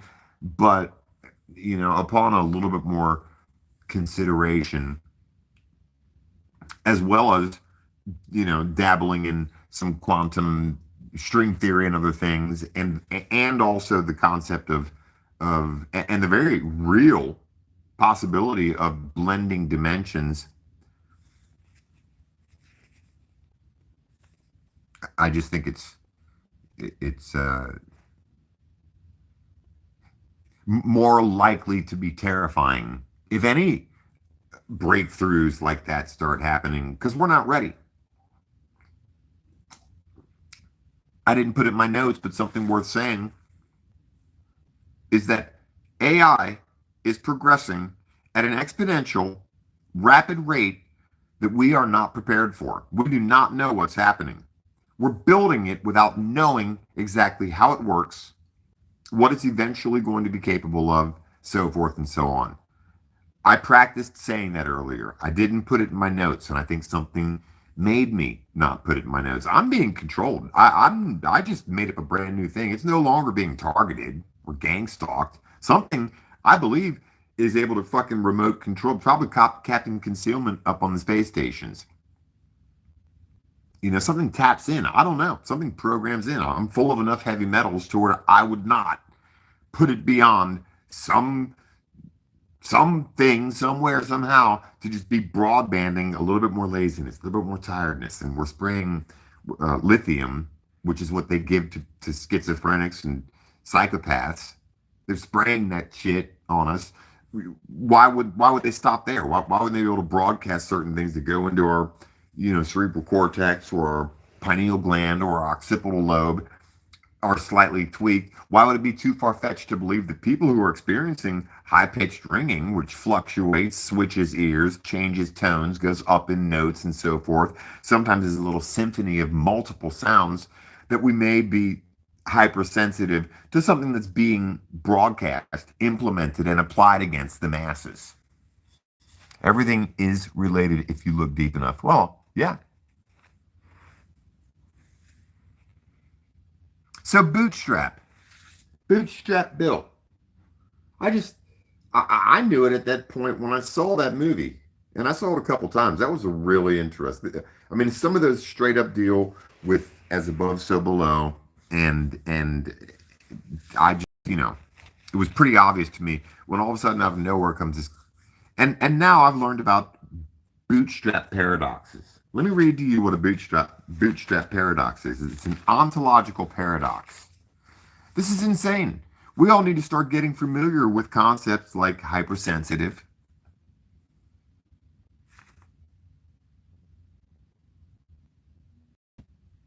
inverted paradox, singularities, synchronicities. What's a bootstrap paradox? An ontological paradox. Theoretical time travel paradox, where an object, person, or piece of information is sent back in time, becoming trapped in a self-causing infinite time loop. It has no clear origin or creator, and it comes from its future self, existing without ever having been created. And the only reason why I bring that up is because I would be surprised if all kinds of different things don't happen when you mess with the magnetic field and potentially the space-time continuum of the Earth. Just saying. Because things like the Mandela effect, and I'm glad I'm specifying this. I haven't taken notes on these two topics, but I fought through it, and now this ear is ringing, not with the typical kind of muted, dull sort of feeling of hot cotton being in there, but a high-pitched, almost squealing, as if something is surprised that I pulled myself out of the proverbial bed or lazy chair, turned off the remote, turned off the scroll thumb, which now actually hurts until you develop an actual... Do you know that now we're all developing a stronger scroll muscle? Huh? Notice that? Or if you're scrolling too long, your wrist hurts and you realize you're getting fucking atrocious scroll hand from hell. I'm telling you, this stuff is getting weird. So bootstrap.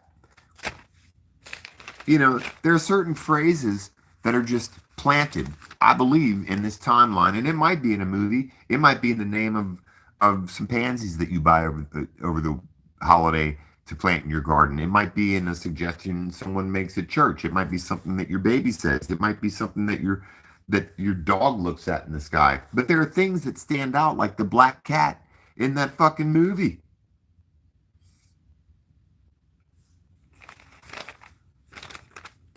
A singularity, a point in space where gravity is so strong that space and time curve density and physical laws break down, resulting in infinite realities. Just,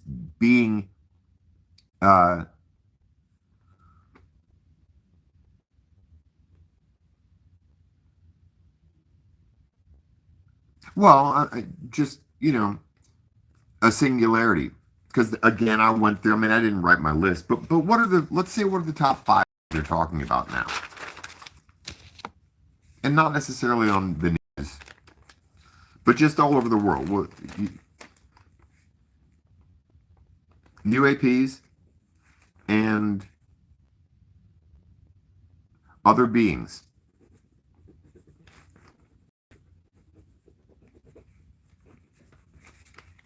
That's the top news right now.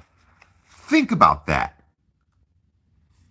Predestination 2014, film directed by Michael Sperrig and Peter Sperrig. Ooh, I got to see that one.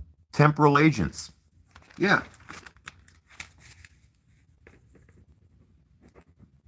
Now, we all can see the complete 180 that society, or at least the media, have done. And I literally am calling all this on the carpet, including myself, because I've been doing this for 10 years. And the most profound changes I see, societally speaking, about all of this is in video games and in media. Almost like we're being like entertained by all of this in many different ways. You know, a lot of us are sky watchers. I'm entertained when one of you does like one of you did recently. No wonder we're suppressed. One of you captured a video, live video, yesterday of the sun glitching. And maybe got 100 views. But I saw it.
So the reason why I'm bringing that bootstrap bill,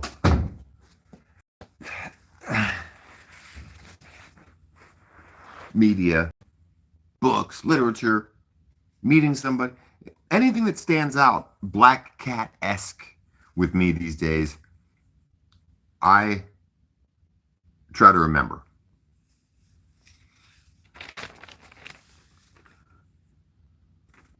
Because what if there is a connection that you have individually with the universe, the frequency, the structure of reality, let's say? It might have something to do with your genealogy or an experience that you had when you were younger. I'm not sure.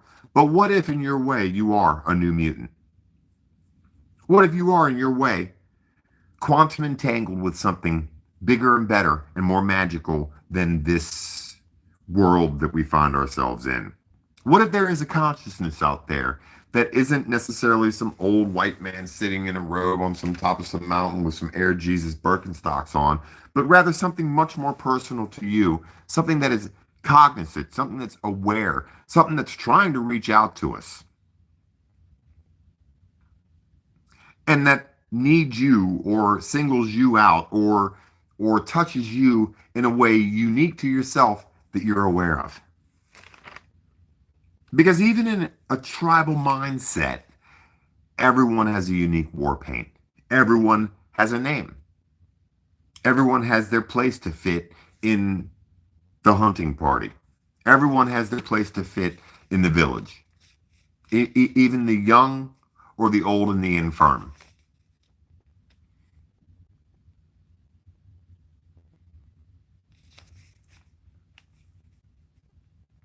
And in that kind of a setup, everyone has everyone stands out. Necessarily, I say this, but everyone would be missed in their unique way if they weren't there. Conversely, everyone feels loved and complete in being in their lane, in their spot, and recognized for it. For instance, when I do these videos, these days, since I don't want to do them, I won't play my guitar. I won't do much of anything. It's raining constantly. Well, now the sun's coming out. I haven't found a feather in almost 6 months. Driving a house full of hopeless has-beens around. I'm kidding.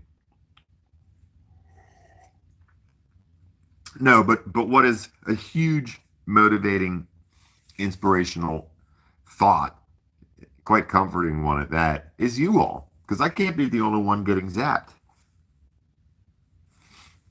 And experiencing and sensing that at times, for instance, I need to stop, drop, and roll. Because I sense waves of spiritual warfare. The opposite of prayer. The opposite of the intent for peace and love and reconciliation and goodness and kindness and growth and healing and transmutation and changing and trading and trying and repenting and confessing.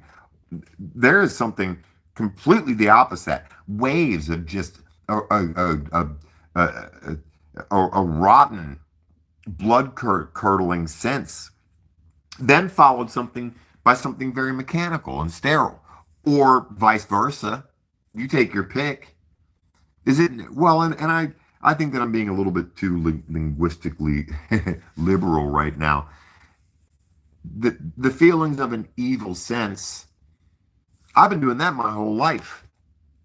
But now it's being given, in my opinion, actual physical form in its technology. If not physical, then at least already preliminarily spiritually, emotionally. Again, look at the distance that even just social media creates amongst people. Someone with, a 1,000 followers, let's say on Facebook, 1,000 friends, and yet can't really connect with anyone.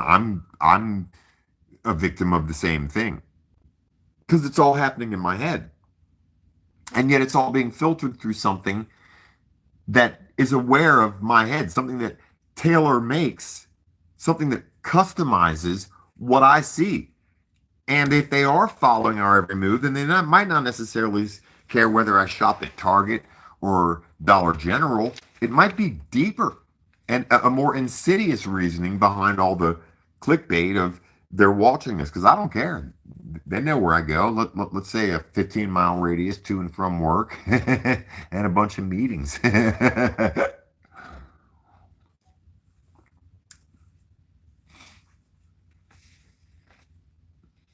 In a way, I have to give myself reasons to be motivated enough to do a video. And I almost lost all my notes, but then I found them again. Because another thing that we're experiencing these days was brought to our attention by a man named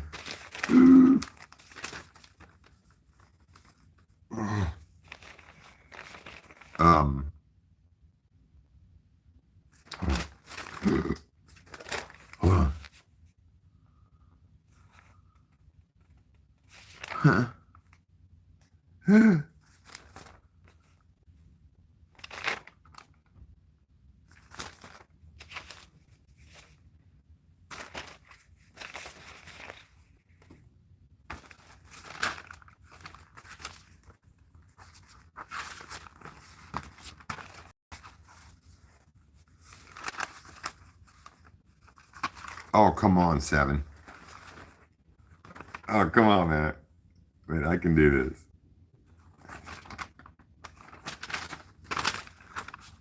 I guess I can. Okay. I should have known better. It's the concept. It's one of the things that they were studying Wait, hold. No, I'm gonna find this. Hold on. I know it's right here. There it is. Sorry, y'all. Retired Colonel Lieutenant Tom Eugene Bearden. One of the biggest jokes that's ever been played on science as we know it, as it's supposed to be, as it's told all of us. And it's a reference to scalar interferometry, a theoretical concept that uses scalar waves to create interference patterns and manipulate scalar fields based on longitudinal waves that can interact with matter.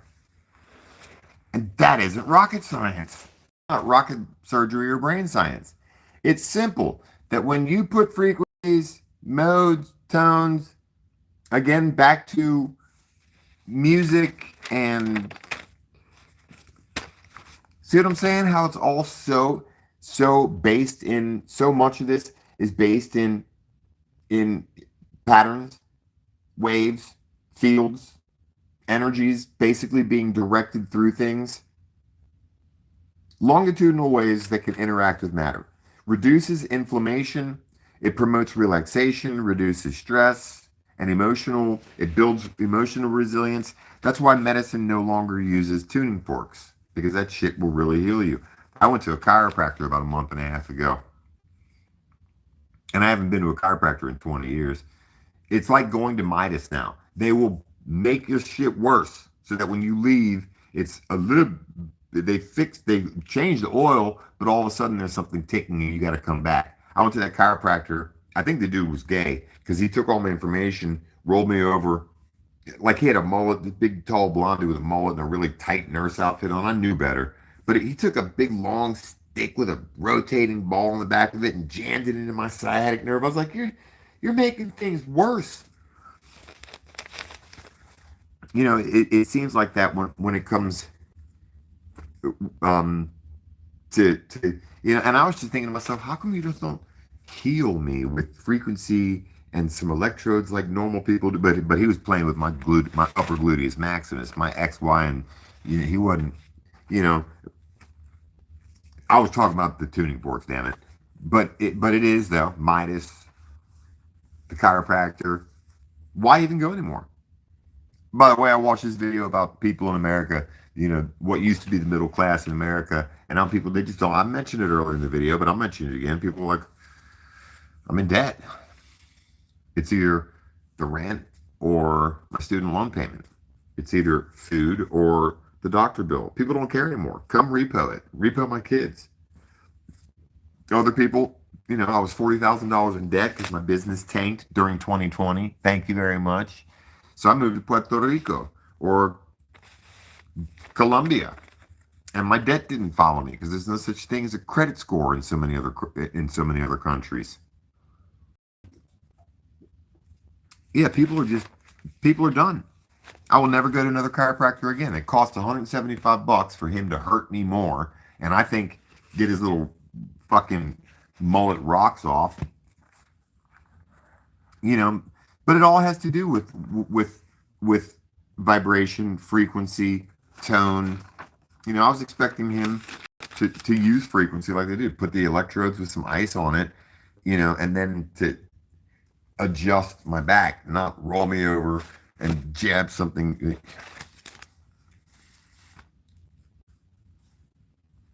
Can you tell I'm trauma bonding with some of you? It's, you know, it's the concept of a plucked string wave. If a tight string like a guitar string is strung right, then it's between two holders.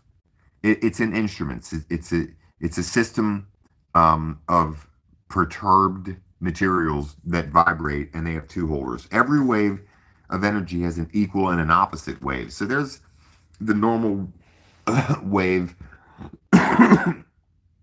of your guitar strings as they vibrate, but there's an invisible wave as well that they don't talk about in science. Newton's third law of reaction force, sound waves.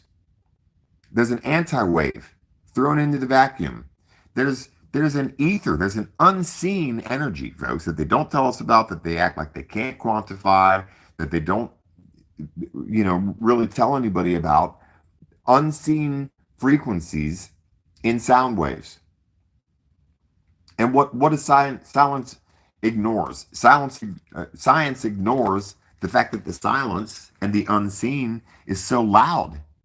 It's called the void. There's noise and power in the airwaves. Tesla, of course, was tapping into that. It's called hertz, trans-inverse EM waves, and they're longitudinal waves. We can't hear them. They are observable, and they're part of what make up the energies that we're all experiencing, that have to do with matter and frequency, but also have to do with the fundamentals of life. And we're not being given any information on that any more than we are Tesla.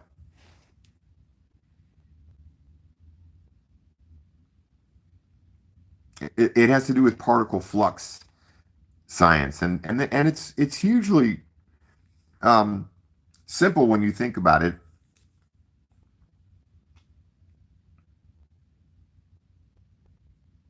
I mean, for instance, the fact that the 1908 Tunguska explosion may actually, literally, have been Tesla experimenting with some of this technology. I'm serious. There was a Long Island installation, and I think I lost my notes at that point. But there was an installation in Long Island where they were experimenting with a lot of this stuff.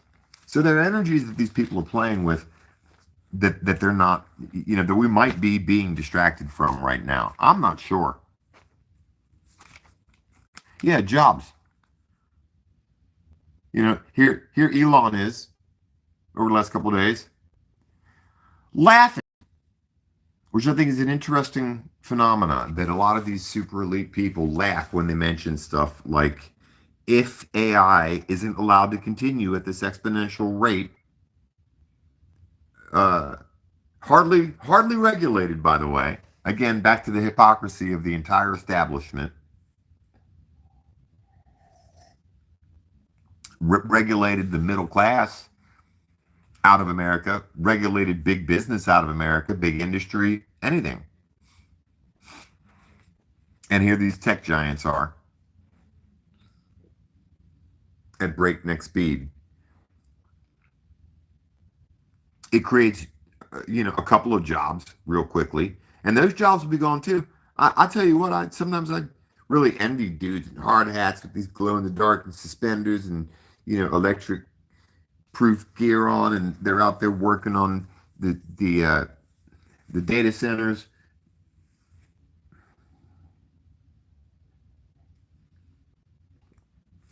Because the data centers, in the nature of the data, will soon be obsolete.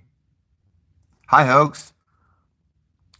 Anonymous hurts, earth energy, bad noise, headaches, nosebleeds. Yeah. My younger brother used to get bad nosebleeds. So did my twin. I used to sleepwalk just every night and have waking nightmares. I mean, just, the energies that we have not been really told about. It's maddening at times. But jobs, and Elon went ahead and said it. If we're not allowed to go full bore ahead with this and be successful, then we're all going to be broke. And he's laughing. That's scary. Mark Thompson, the head of operations at CERN. I watched his full interview last night. And not once did he mention the particular part of the entire CERN mechanism that seems to be experiencing some trouble. And I don't know, I'll have to do another video on that, because there's a part in the tunnels down in the earth, I think it's 80 meters under the earth, where the car is. And there seems to be one area in the mechanism that continues to experience difficulties, and I don't know.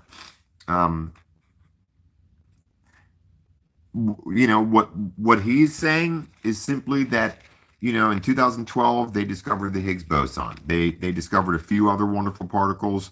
They're going to shut it down for 4 years, and they expect, and he kept pushing the number back, that you can't expect that every couple of years there's going to be a wonderful discovery. Usually monumental discoveries come along every 5 to 10 years. And then later in the interview, he said, 10 plus years. And it made it sound rather boring. And he said, and yet you don't know, we're still operational. We may discover something tomorrow. I think they continue to discover plenty. And I think that I can read between the lines, and I don't need to stay up on their YouTube videos to see, or other people's YouTube videos to see, because I can feel some of the manipulation of what they're doing. But it was just so middle of the road. They want to find antimatter and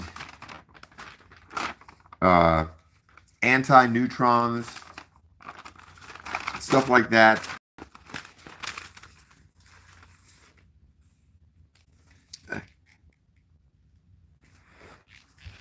I mean, back to data centers. Why? And to what real end? But that's neither here nor there, because they're building them ad libitum. They can't pitch enough of them. Yeah, these wave theories and stuff, man, that I'm really curious about all this stuff. I really am. And the most interesting thing for me is that you, me, our communities, we're the value. There's an X, Y, and an N factor, and we're the wandering metronome. I believe that some of us may actually be, as someone said earlier, kind of, a mini bootstrap paradox in ourself.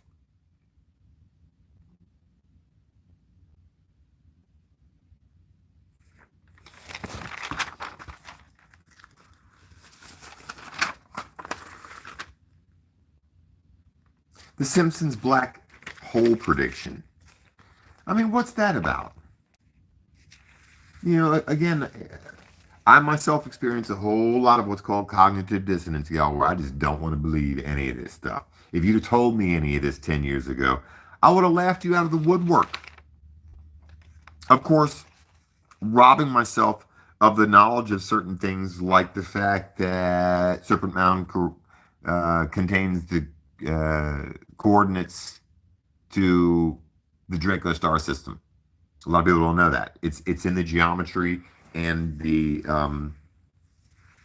architecture of Serpent Mound, the 7 coils and the tail winding around 3 times. How did the ancients know about the Draco star system? How did the Dogon people in Mali, in Africa, they exist right now, the Dogon people of Mali. How do they know about Sirius A and B, the stars? These are mysteries that believe me, are as alive in you as they are in the Dogon people, or the people who built Serpent Mound. So with that in mind, it makes me really consider to what lengths the people in control of this world are going to go to keep us all so asleep. I mean, the Simpsons predicted, I guess, CERN opening a black hole, and I realized that again, I had cognitive dissonance about that. I used to think that was so super sci-fi, but I thought about it recently. It does feel kind of like I'm binary half the time. I used to always feel binary as a little kid. Shit, and it wasn't just being mixed that it. Yeah, you got a sense of humor, binary. No, I did. I felt like a little math puzzle when I was a little boy, and I still do sometimes. And it kind of makes sense that the machinations of a black hole potentially having been opened, a singularity having been opened here, a small one, mind you, would have instantly sucked us all into not just an event horizon, but into the maw, the gaping maw, maybe the size of a pinprick, of a black hole, an alternate reality, an alternate universe, potentially multiple universes. I'm not sure. But why would The Simpsons be, I can't stand it. I love and hate The Simpsons. I don't watch them. That stupid shit, that, and When Married with Children, and The Simpsons, and, all those kind of things came out back in the days, man. I was just like, wow, the American people will just fucking watch anything. Trump's ballroom. I mean, again, you can't believe everything you see on the internet, but is it his little modern Solomon's Temple? Is there an underground data center there? What don't I know about these data centers, actually? I think I need to look a little bit more deeply into them. Underground data centers. Who's Larry Ellison? And Oracle in Israel. I'm glad I'm going to say this right now, because I've been too timid about it, or just can't remember it, because I'm more than targeted. I'm controlled. I really do believe that shit. Right now, all of this conflict in the Middle East, and especially right now, it's culminating right now in new technology for war. The AI is actually doing the planning now, as well as anything from the recon to strategizing. The AI is doing it now. It's talk about generals that we were talking about earlier. The AI is fucking, in the process of running the show, as well as the little robot dogs. That all leads to, I mean, again, I've prophesied a couple times in this video, and I don't like doing it. But that all leads to perfecting new technologies in preparation for urban warfare.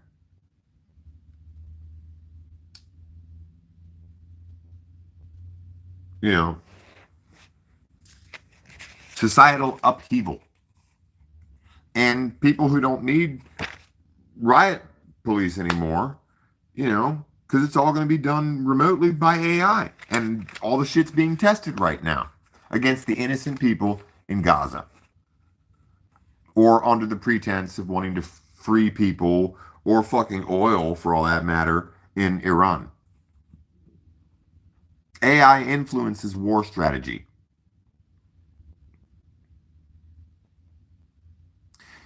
And why has the Middle East been such a perfect arena for this since they fabricated the beginning of all this some 20-something years ago in Lower Manhattan?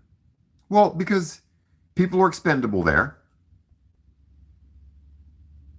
The ancient world and its contact with something greater than contemporary humanity, the roots of which is buried there.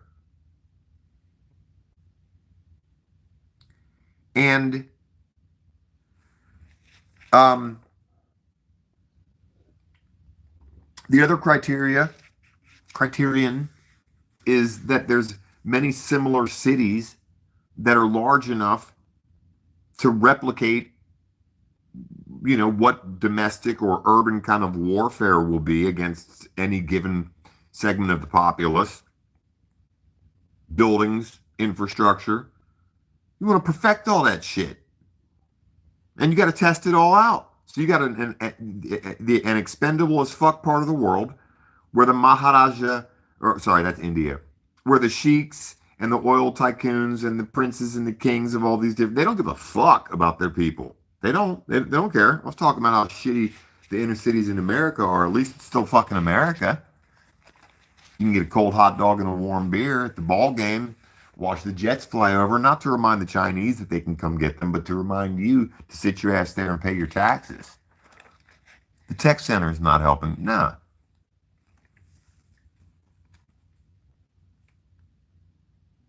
They're learning how to be sure to surgically don't bomb the bank, but bomb the 2 schools with a bunch of little girls in it, like the U.S. did at the beginning of the war in Iran. Don't bomb the don't blow up the bank, but blow up the hospital right there.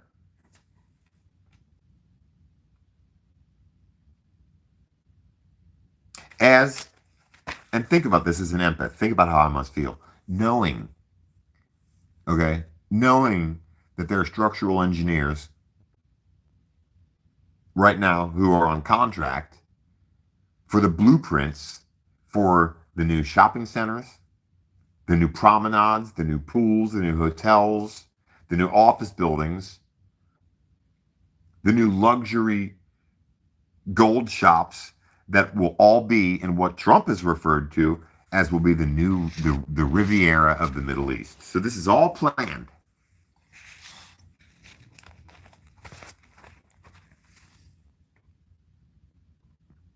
What else do we need AI for? Hey, have you seen Three Body Problem? If you haven't, I suggest you go watch it. Is it preparation for some kind of an advanced intelligence and species to interact with us, or multiple of them? I don't know.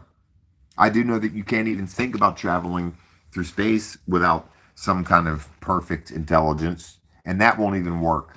I think that recently, any, Star Trekian, Star Warsian concepts of interstellar travel, folks, at least in my mind, have been firmly put to sleep. Travel through space means distances wherein time itself, relative to where you're leaving or where you're heading to, time itself in those spheres of where you're leaving or where you're headed to, given enough distance and time changes in those 2 places, as well as around you, so that time travel isn't just moving distances, it's literally moving through possibly time itself. And multiple, let's say Star Wars, for instance. Luke's going to go off in his X-Wing over there. Han and Chewie are going to go off in the Millennium Falcon over there. And Leia is going to go off on her ship over there. They all 3 blast off at the speed of light and come back together in 6 months. Well, one of them may have aged at 6 years. And then they all meet back up, and everything that they've experienced relative to their travel and distance and space and time, how fast they were going, it's incredible. There's no way. Test scores globally are down right now. And again, the clickbait and fear porn that's out there, I got to be careful of a lot of it, as we're all being led to believe that a great brand new generation of quantum scientists and physicists and astronomers and astrologers are all flocking to the great universities all over the world to further the absolutely magnificent aspirations of CERN. First off, CERN, dude already let us know they found what they think they were going to find at CERN. That's why they need to build it bigger. The technology that they're about to upgrade it with didn't even exist when CERN was first built. So they're making, tremendous strides to try to, deliver more on what it is that they're searching for. Meanwhile, I haven't found any of the interviews where he says that, we're opening doors to other dimensions. Somebody threw a scarf through and somebody threw something else back. I'm not sure. All I know is that these super geeks love all this. Jeffrey Hinton, Elon. I don't know about Bill. Bill Gates is he's hating life. He is. He was hanging out with, but all these people who seem so shocked at the development that AI, all of a sudden it's not theirs. Well, I resigned. I was startled to see whatever. They're all psyched. If they're even humans and don't have on their masks. Test scores are down. And some of the developers, some of the more honest developers of AI and such, for instance, people who've come from Google and worked in Silicon Valley and in San Francisco and worked on how we interact with social media, for instance. He's asked the question, why are there so many little pop-up games, pop-up advertisements, pop-up suggestions? How come people can't just rock their YouTube anymore? Why is there so much side chick action fucking going on with it? Why are people being steered towards Target and going shopping for this? And who gives a fuck about the puppy? And nobody wants to see a Dorito commercial with aliens in it. Why the social conditioning?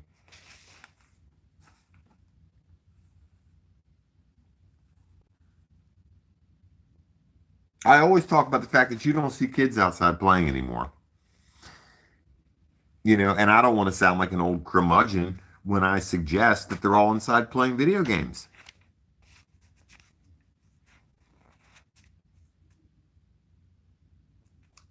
But if we stop all this, then as Elon said, we're all going to go bankrupt. So be careful, everybody. And these super geeks love this shit. We're past the point of no return. The world is so, eager and ready for, I guess, being able to, Google something a little bit quicker. I don't know. Fucking GPS is really convenient, but I used to get around with GPS. Shit. I'd ask my mama what the directions were. She'd tell me, and I would find myself halfway across the country or halfway down the road. I don't understand it. Sev, UFOs are back. Just saw one. Yeah. Hi, Hoax. It's great to see you. No, a lot of this is just social engineering. I'm glad that I have gotten down, to the point where, I mean, again, it's just I enjoy work. I like having fruit. I don't eat as much these days. But Ascension symptoms. I don't mind mentioning that again. Trouble sleeping. Feeling displaced, like you're in two places at once. Not having a huge appetite these days. Really, being able to read people's fucking minds. Having a real power over people these days. Actually being able to tell people, when it's appropriate, what's going on. People are looking at us for answers, and we don't even have to say anything. We're not the only ones.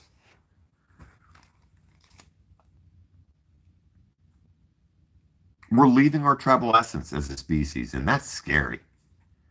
We will never be able to reclaim the people of the forest, the children of the forest, as I call both the tribes that still exist and even that tribal person in you.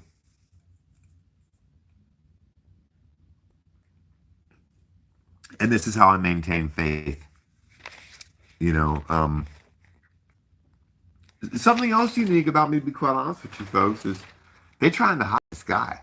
And I don't know if it's something coming back. I wonder why the media and the government and Trump and even Tim Burchett, for that matter, act like aliens might be the bad guys. When, to be honest with you, I'm not scared of aliens. I'm scared of people. Humanity is becoming terrifying. And anybody who wants to joke to one extreme or the other of, for instance, this, that if there was truly something that shook the world to its core, that all of humanity would sing Kumbaya together. No. I don't think we'd all freak out and burn society down, but I don't think that everybody would chum up at all. Back to the heroes that they're showing in the movies. The little kid in Road Warrior. I like that as an example. That little motherfucker was armed, specialized, quiet, furtive, didn't talk a lot, could do a backflip.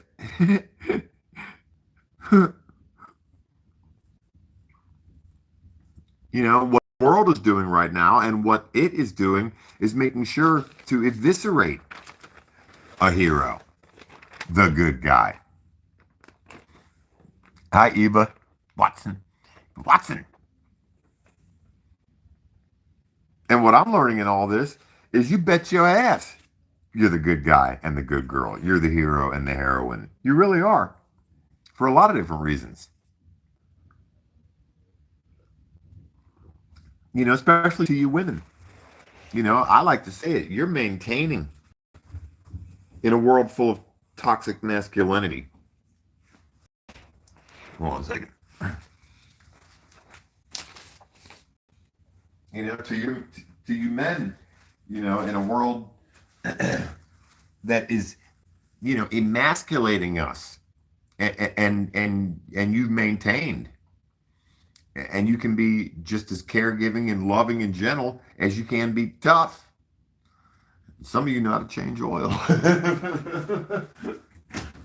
or do shit that not everybody can do. You know, pick that up and put that light bulb up there and go clean that, and there's a fucking raccoon up there. Men do that kind of shit.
And I'll elaborate a bit more on that.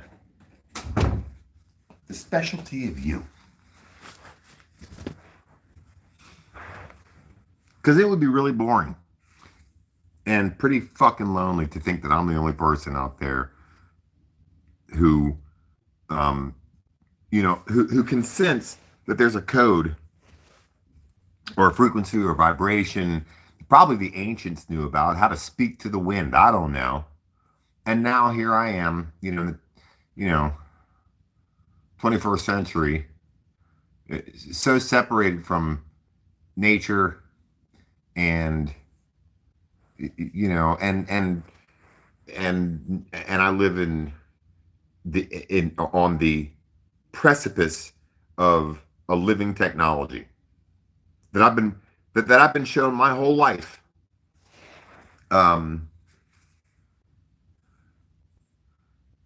That I'm at some point going to have to face adversarially, not just to keep up my prescription with National Geographic, check my checking book, and make sure again that I'm the first one to get, you know, on the stock market tomorrow morning, a fraction of a second. You can't tell me that that's what all this technology is for. I mentioned it a bit ago: space travel, contact with some kind of a higher life form. That's why I think we need AI. AI is going to be a big shield. That's why they're building it so rapidly. Damn the torpedoes.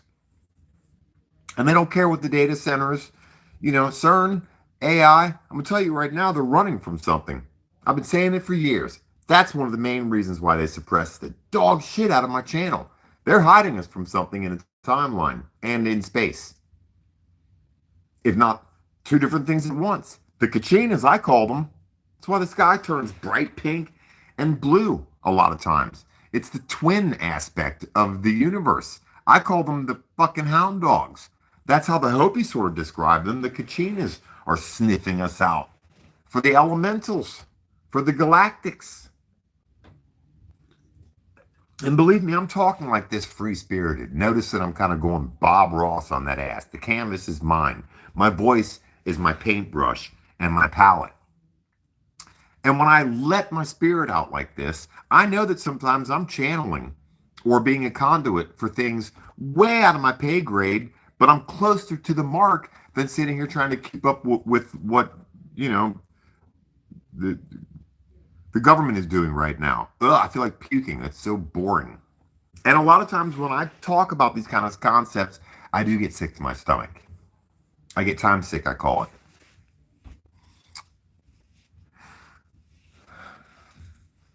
You know, they're building this stuff like they build everything when they're building it this quick for military purposes. Ooh, thank you. I got a big old star. I feel like I felt earlier this week. My boss was nice to me, and I felt like a little puppy that got patted on the head because I have daddy issues. I wanted to script that in somehow. I do. I got deep-rooted fucking fear, you know, and anxiety, you know, around men. And what's helping me heal from that is to realize I turned into my father. Worse. Turned into an insecure, you know, immature, irresponsible, big crybaby man. 6'1", 165 pounds of whang. Then I started to realize I'm on my menstrual cycle all the time. The world wants to blame everything on some woman, you know, in pre, you know, biblical times, ate some apple and, you know, blame everything on a woman. Shit, it's men that have fucking periods. We don't have them once a month. We have them once an hour. The lawnmower don't work. Well, honey, I told you that again. Goddamn fucking lawnmower. Kick it, break our tail. Oh, Jesus, God, broke my tail. Blame it on her wife. Stumble into the kitchen, get sick beer out. Where's the remote? We fuck things up, not women. So funny how the world does that shit. Really is.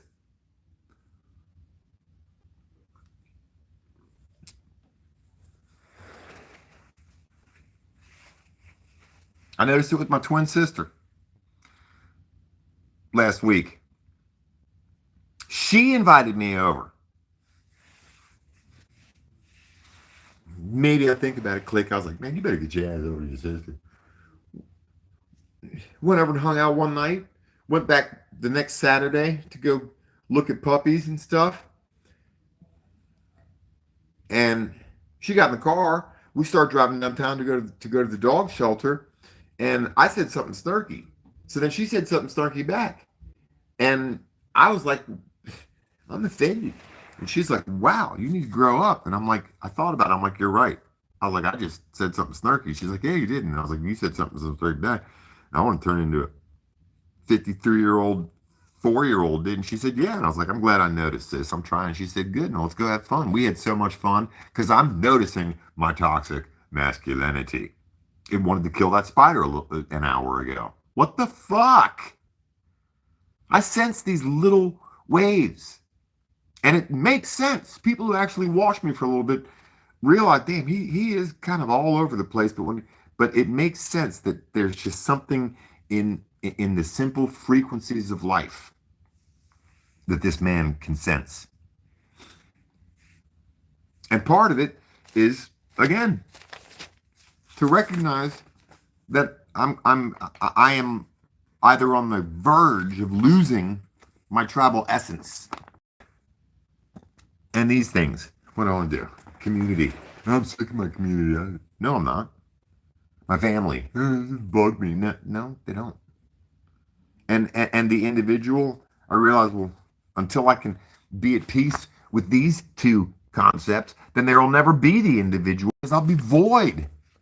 Alone. Watching YouTube. Psych, I'm kidding.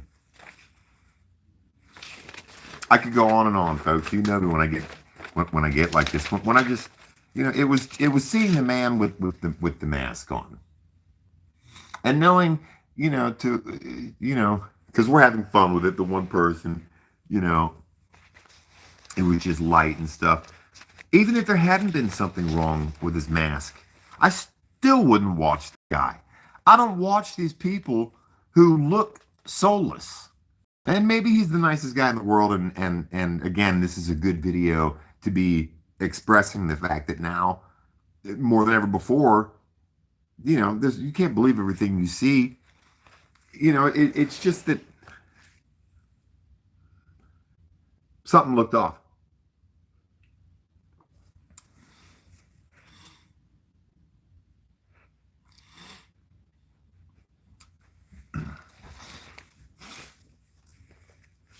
I've been saying this for 10 years. Once I learned that there are over 30,000 particle colliders, I don't need to necessarily speculate on how strange it is that the particle collider in Geneva, Switzerland is built directly on top of an ancient temple of worship to Apollyon, Abaddon. But it makes for a great TV show. It makes for a great Netflix series. It's spooky. We can all agree on that. But, you know, conjecture and speculation and taboos doesn't help anybody. But just the raw physics of the ongoing experiments and the number of colliders and the fact that they're spread out over the globe and that it doesn't take a rocket surgeon or a brain scientist to kind of consider, interesting.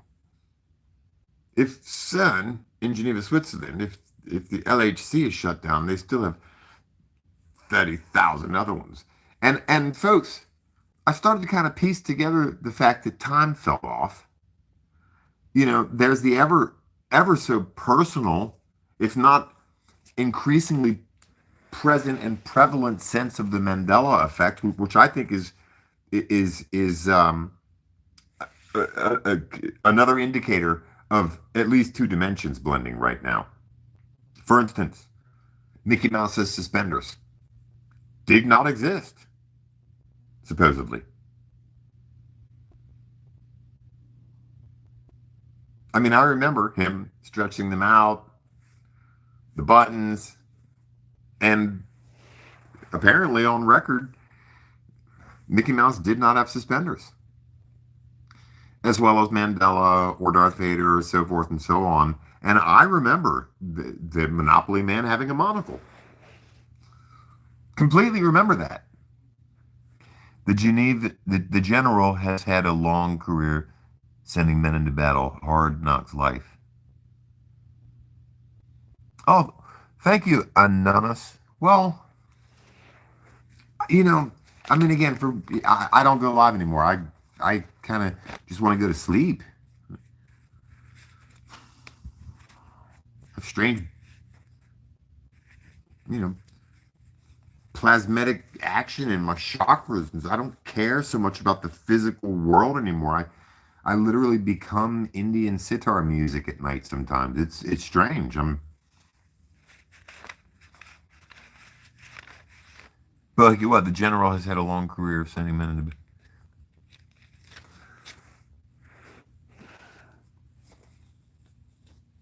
You know, the fact that they have.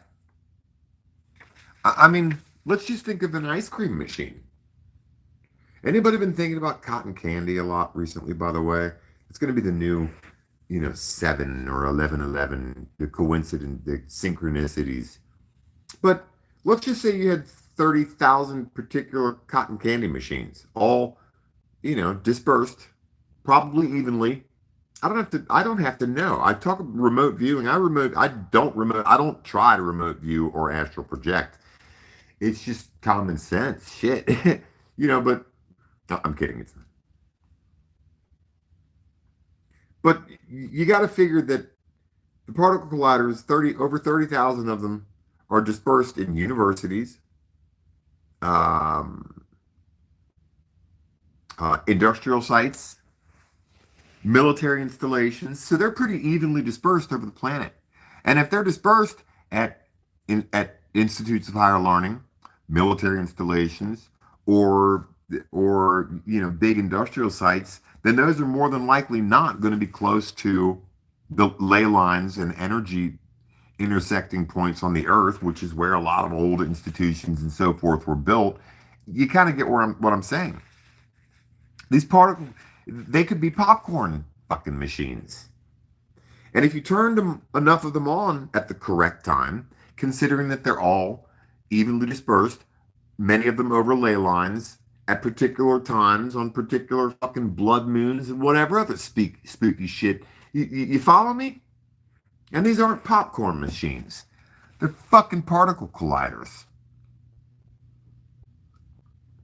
And you can bet your square ass that they're all being turned on at the same time at certain points, calibrated to the same frequencies, running the same kind of tests with the same kind of materials. What they don't tell us is that they're probably supercharged with incantations, spells, goat piss, a fucking four-leaf clover. I don't know. I don't care.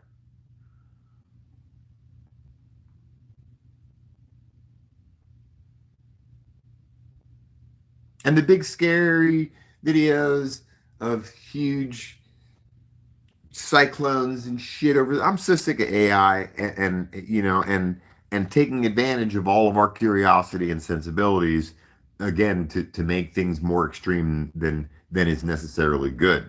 Because I did almost the other day. I was sleepwalking and woke up and I had my bed sheet tied around my back like a cape and my underwear on the outside of my pants and was ready to jump out the window. Now, of course, I'm on the first floor and there's grass right outside, but still, this supernatural shit. I'm kidding. I'm kidding. Kind of.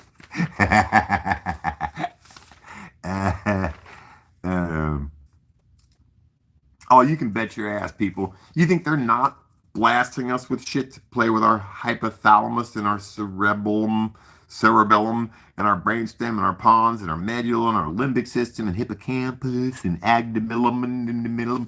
Shit. Look, there's me and one other channel out there. He's called Dave's Waffle House. He's in the UK. And me and him have both experienced a crunching sensation in the direct back. I do this all the time. Yeah.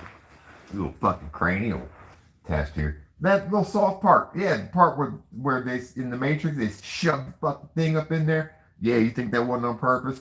Right there, where there's the hard knot of your brain cap, but then there's, that little soft spot. And me and Dave used to both complain about when that would crunch. We could hear it and feel it. I haven't experienced it except for once or twice in about 2 years, which I think is strange. And I've been to Colorado, Michigan, Cleveland, so it's not necessarily just Cincinnati. But that's the occipital lobe. Why would located in the back of the brain against the skull processes all of the visual information coming into the brain? Wow. Go figure, the two of the greatest, well, at least the most curious skywatchers. I mean, you can't call anybody great for fucking videotaping the sky. I'm the greatest fucking holder-upper. We just don't quit. We're skywatchers. Which means that we're certainly quantum entangled or engaged in a singularity with the sky and everything therein. But it would make sense that something would be literally physically manipulating our occipital lobe. And maybe everybody's. And of course, the pineal gland. I never talk about that. Why? Because it is, no pun intended, the seed of why I am what I am anyhow. A 7. There's 1 per eon in every universe. I don't even have to say pineal gland to people like you. You know that we're all a form and a function of some kind of a binary code that makes us all a little singularity in and of ourselves. And that's why I need to remind you that when you feel tired, or feel like you're targeted, or feel like you're even being controlled, resist at all costs. Or, yes, thank you for the suggestion. It's the composer. Don't mind him. Or give in and rest like I did. You know me, folks. I mean, you can say I got a little ego invested in this or whatever. I enjoy it, whatever. It ain't for the money, but, you know, I like sharing my truth. I took a break from it. And I've found that I've eaten a lot more apples, oranges, and bananas. And I've considered spiders more. Simple stuff. But to get out so much of the function of all of it, and remember from whence the form comes. Because I can't be the only person who sees a bit more of the color wheel than your average person, or speaks to the wind. I just can't be. You know, invasive thoughts. That's something that I used to be very shy to talk about now, but it's going to become part of the mainstream conversation these days. What are they called again? Those voices, when all of a sudden you have a committee in your head or a whispering voice. You know, that's Iblis, which is Arabic for the devil or for the jinn. You know, those are spirits. Those are, and I think they're being augmented. Hi, Sharkboard. Sharkboard. And Big Daddy C too, you.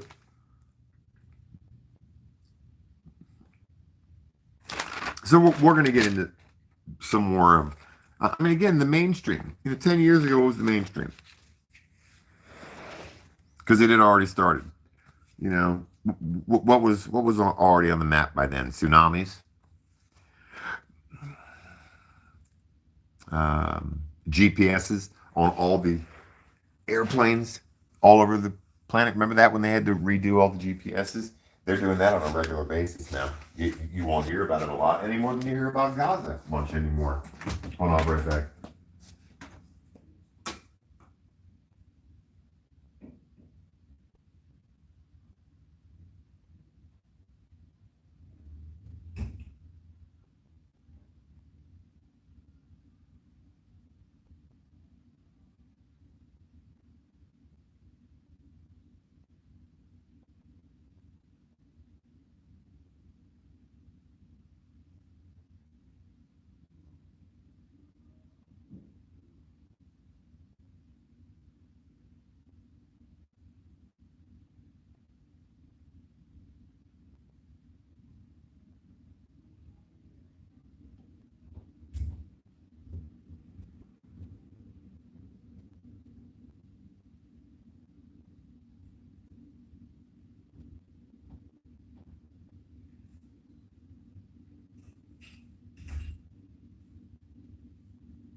No, you know, I'll tell you.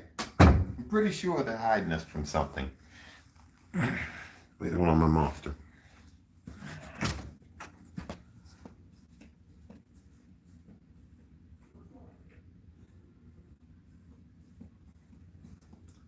I call it the Ender's Game approach. You're gonna love this. I read the book. First I saw the movie, but then I read the book. Ender's Game. I'm not gonna spoiler alert. Ender's Game is, a science fiction novel turned into a movie. Harrison Ford is in it. Go watch it. It is thought-provoking, to say the least. And this is just coming to me right now. Because we have a generation, actually 3 of them, because there's a lot of grown-ass men who won't admit it, but they're super gamers too. I used to be one in the off-season. Hint, hint, hunt, hunt, wink, wink. No, I mean, I wasn't a big gamer.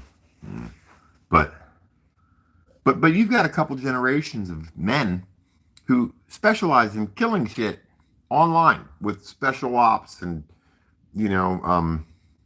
pack-a-punch and night vision and thermal. You have a generation of people who have got hand-eye coordination to blast shit from, the barracks of the parapets of a spaceship in 3D upside down in a different dimension. Yeah. Headphones are depleted, need to charge. Oh, that's cool. You take your time. You can go walk the dog. You can go take a nap. Some people let me know that I'm kind of ASMR boy, like where it's this nice voice, a living person, and puts people to sleep, but they kind of still be in half asleep. I call it the astral plane. Aware of my voice and yet asleep, like where you're aware of your surroundings physically, but you're actually in the dream world. It's really cool. I love going to the astral plane. I haven't been there in months.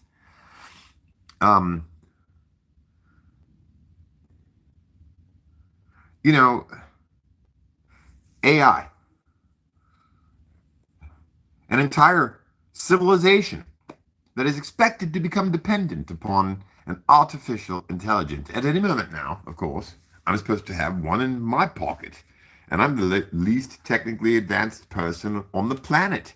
It takes me 2 hands to turn off my cell phone. But you can bet your ass that this AI is going to be sufficient for even dummies like me. Why? The fact that I can even operate this thing, the fact that I can email and go shopping on Temu. I mean, I don't buy nothing, but it's cool to look at it. Them little scooters, little fold-up scooter. I want one. Put it in my pocket.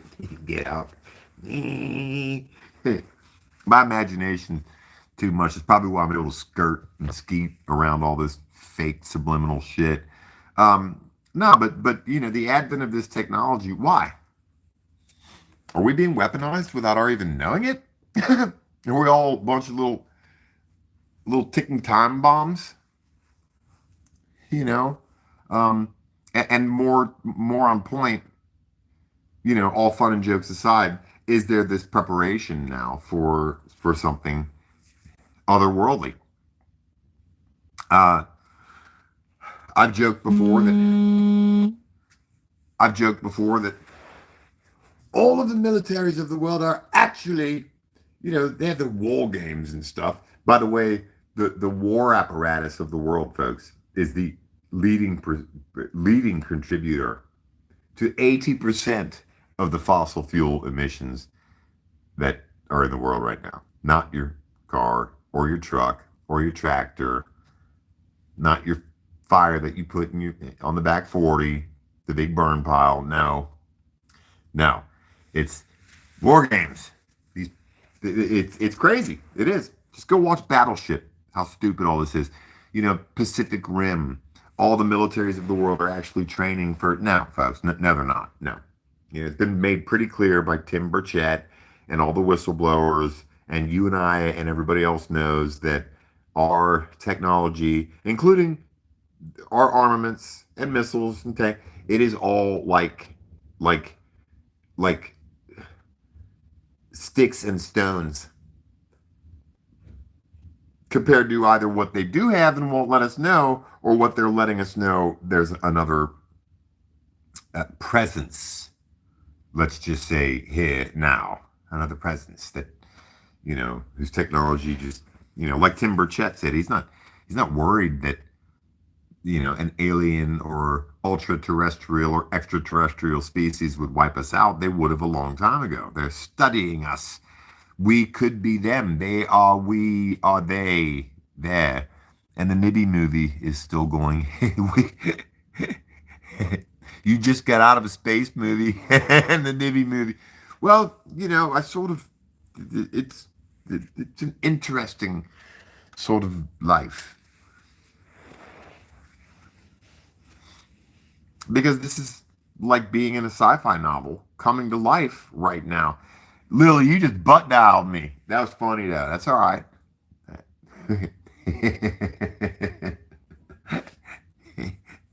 That's all right. You like green? Mm-mm. I think the stupid shit. How come in E.T. they went nuts for Reese's Pieces? Because I used to hate Reese's Pieces. And now I love candy. I love sweet. Well, that's probably because I... Lily. Nah, I mean, again, here we are. I think they're hiding us. Pretty sure. They're hiding the sky. And if anything was getting close to us, cosmologically, astrologically, dimensionally, spiritually, if we were to see the heavens open and a war in the heavens, would they want us to see that? If they saw, if we were to really be seeing what's unfolding, I think they're hiding us from something that probably, and I don't want to say is benevolent or peaceful. I don't want to sit here and get anybody's fucking hopes up. But I don't think they're hiding us from something that necessarily, is the seismic flood fire freak out mode that they want us, because they feed off of our fear. I think they're hiding us from the Kachinas.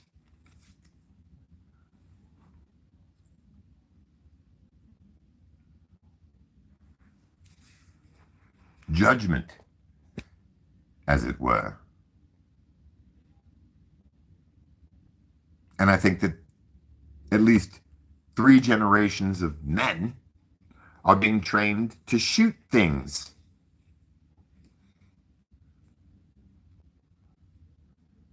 Consciously, subconsciously, psychically. I mean, let's not even say Xbox and PS4. Let's just say, in the subconscious, just like exposing oneself to, over grumbling or watching anything with a big, warning sign in front of it. There's reasons why we're not supposed to expose ourselves to too much of anything in a glut of consuming, and video games and kind of that mindset of, shoot first, ask, who thumbs up later. No, I think there's something interesting, and it's connected. That's all I'm saying. I don't need to keep going on that, because I'm still stuck on, again, aside from something so silly as Ender's Game concept, is just the fact that it seems like this is being, and we're being told by Tim Burchett, by Connor Leahy, the young man who's an AI programmer. We're being told that the military-industrial complex is, and I feel poisoned by saying this, but what drives technology is the military-industrial complex. And then the occasional popcorn machine and cotton candy machine. And being cynical. They're trying to cut from universal energy and cycling our energy and using us for the creation, not what we are. Dr. Ironside. Well, that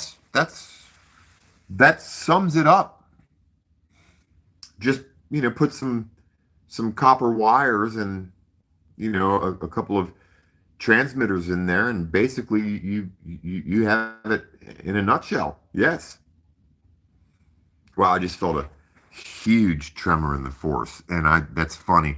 First of all, the composer agree and applaud with you. The composer. You might ask who the composer is. I don't make that up. It's a voice, an essence, male. Uh, it might be me from a higher dimension, but I doubt it. Ow! I feel it again, and I think I'm experiencing feelings of CERN. I really do. Not so much CERN, but I feel the space-time continuum warping right now. I know I do. My eardrums are thrumming, especially in the right ear. What else was it? A feeling of almost joy and what's it called? An intimacy from above. Probably in recognition, probably in answer to suggesting that there may be something trying to find us, something following us down a bread trail in the cosmos, something having heard the cry of one too many innocent. I'm not sure. Maybe having been alerted to our presence by the atomic bomb. Maybe having heard the first radio transmissions to come from Earth, which were, oh yes, Hitler. Who wouldn't come blow the shit out of us? Oh yes, you may not be aware of this, my friends. The first thing anyone will hear being broadcast from the little blue dot in this backwater little place of the galaxy, the first thing they shall hear is Adolf Hitler. Now, upon receiving that little transmission from that little weird man, would you not stop, turn your spaceship around, turn this fucking thing around, and go as fast as you can to go blow them. I was in the shower a little while ago, and you had a holy come to Jesus moment with angels. See, and I believe you, because I just felt it there too. Ow, I'm still feeling it. Which is why I do these videos, which is why, again, you are of more importance than you know with me. Now, and of course, I'll be transparent. Yes, it's a numbers game to a degree, but not because of how many thumbs up I get. It's that I just know that I can't do anything alone. And if they have CERN, if they have a global network of over 30,000 little gateways to hell, then I believe that we, in turn, have a duty, a calling, almost as it were, to produce the antithesis or the combative strategy, which is to create a network globally of like-minded people who emit a frequency of fuck that. You will not recreate. I don't know what. Where'd recreate from? Okay, I misspoke. Yes. Okay, I remember.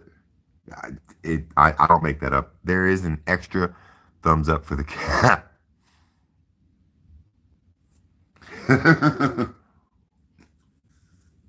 Woo, hold on. That rocked my world. Hold on. It's something hearing us. Woo, we don't need SETI. Well, I know. Thank you. No, I've been waiting. I know I didn't put it all in my notes, but I haven't said that in over a year. Collectively uniting. If they have the World Wide Web, if they have the internet, if they have a global THIER network of their, and I'm not talking about there as if I'm separate from the internet, but First off, there's another internet that normal people don't have access to, folks.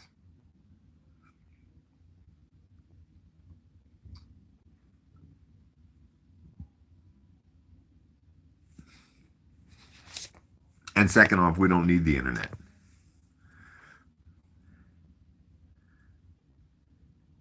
to have this kind of connection. Though it's necessary and applicable at this time. But if the internet went out, you'd still be the kind of person to go become part of your community, wherever you were, to insulate yourself so safely, of course, and whatnot, and fit in where, you know, get in where you fit in, but still be capable, likable, approachable, and just in your presence alone create some kind of a temporal change, you know, that eventually heals things. I mean, 2 months ago, this place was a madhouse, and 3 people here wanted to beat me up because they were mad that I show up at work every day. Now it's just a place of peace, and I have the one single bedroom. For what it's worth. Hold on a second. Wow, that was euphoric. I got to get another cup of coffee real quick.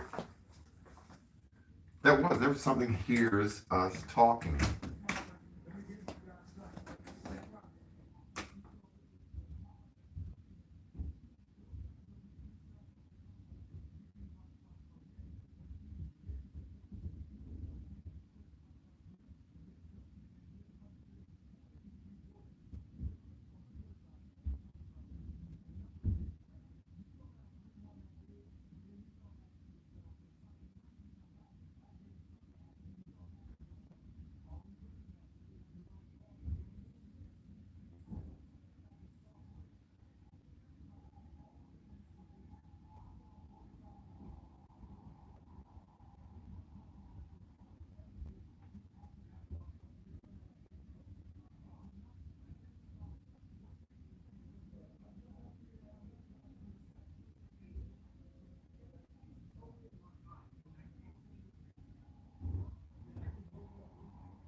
Yeah.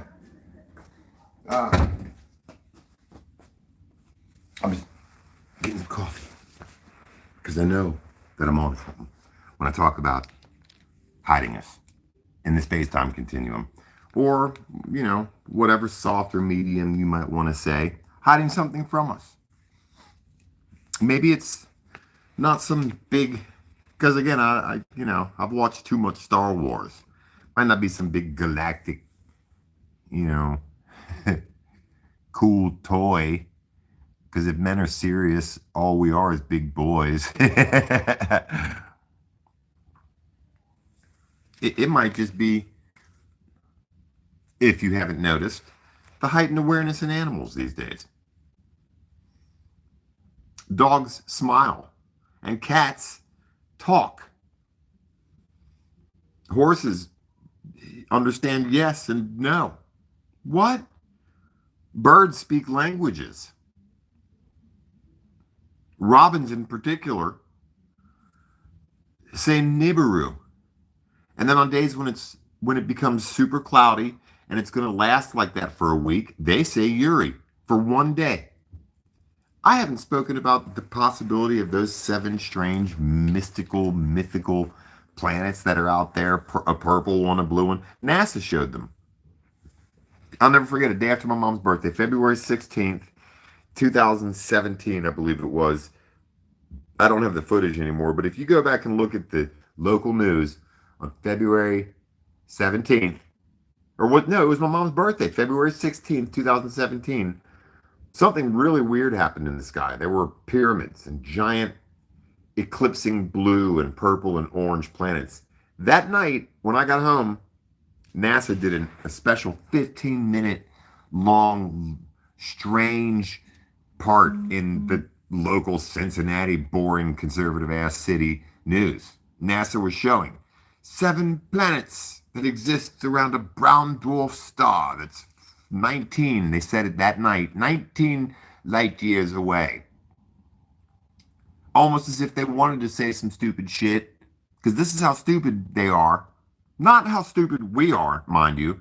And I'm glad that I stayed on that side of the mirror talking during this whole video. Because they are the ones that are quite ignorant and foolish right now, though they would want us to feel that way with our late payment and our faulty mortgage and broken tailpipe and exhaust panel flowing wicked fumes and rent going up. They want us to feel like bacon grease poured in the pot but mixed with the chicken grease and fish grease from last week. They want us to feel like an unclean toilet in the frothy back streets of Czechoslovakia where no one cares about toilets, and everyone cares about a frothy little toilet in Czechoslovakia. We just haven't been to that particular toilet yet.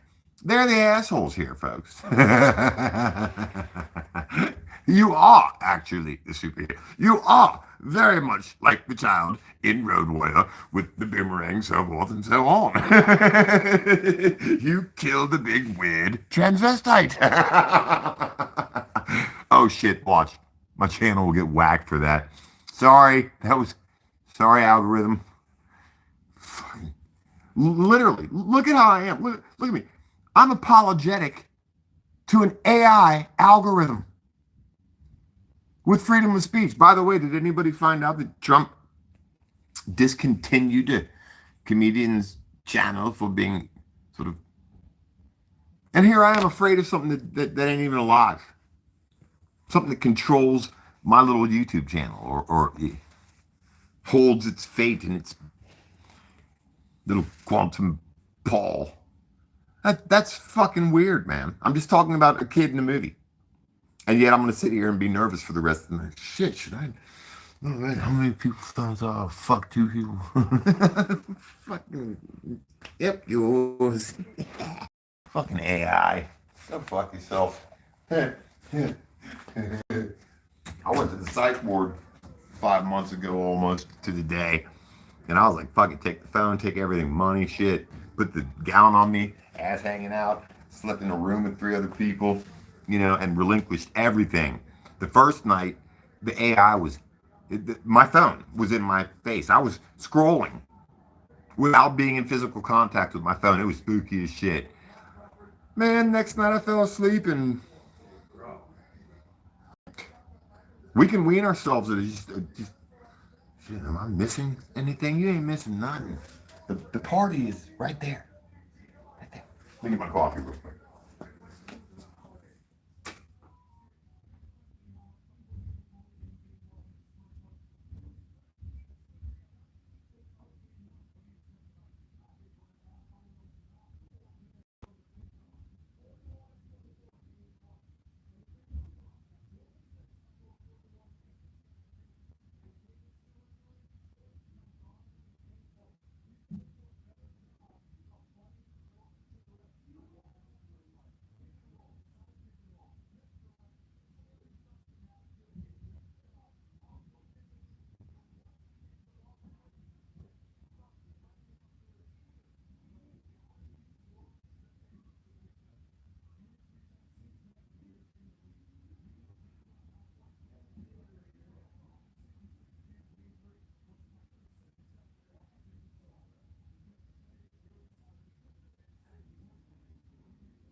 So I'll start to wrap this up. I don't go live just to hear the sound of my own voice or have any expectations or anything.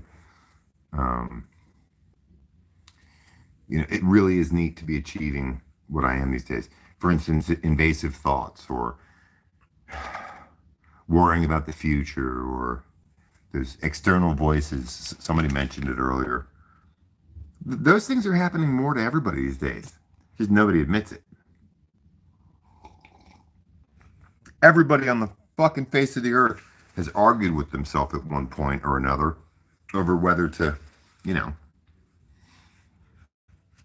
put the spoon back in its right spot or so forth and so on. But now it's a crescendo of not so much something changes your thoughts or implants a particular thought. It's not about thoughts, folks.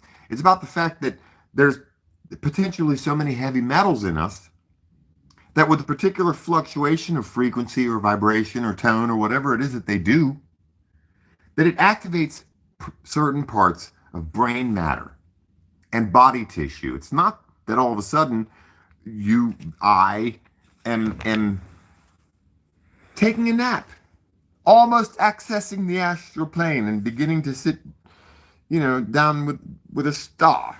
I mean, I'm not stressed about the day or finances. Nothing is going to precipitate all of a sudden when my body is regulated and peaceful to all of a sudden have a thought of my 5th grade teacher screaming at me for the first time.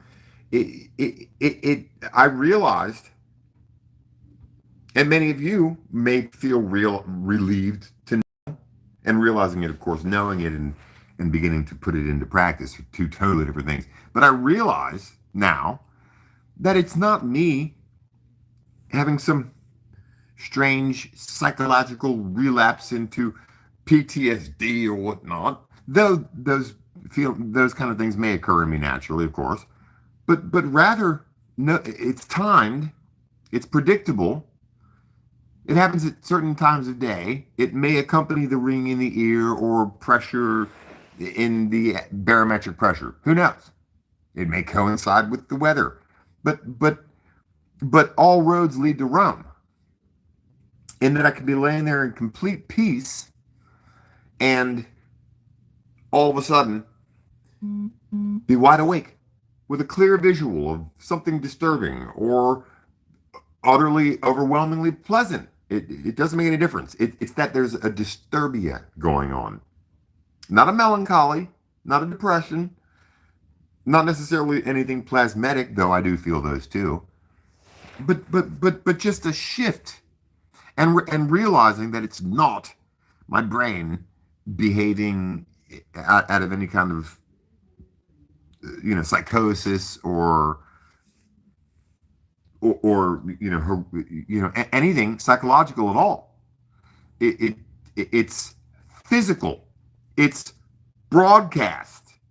It's probably heavy metals shifting, vibrating, resonating at a certain frequency that activate whatever part of my brain it is that is going to deal with these kind of stupid things that have nothing to do with either the pencil being broken, the teacher yelling, or the particularly great pie, great birthday, but rather just that part of the brain that activates enough to just slightly disturb me, slightly get me off edge.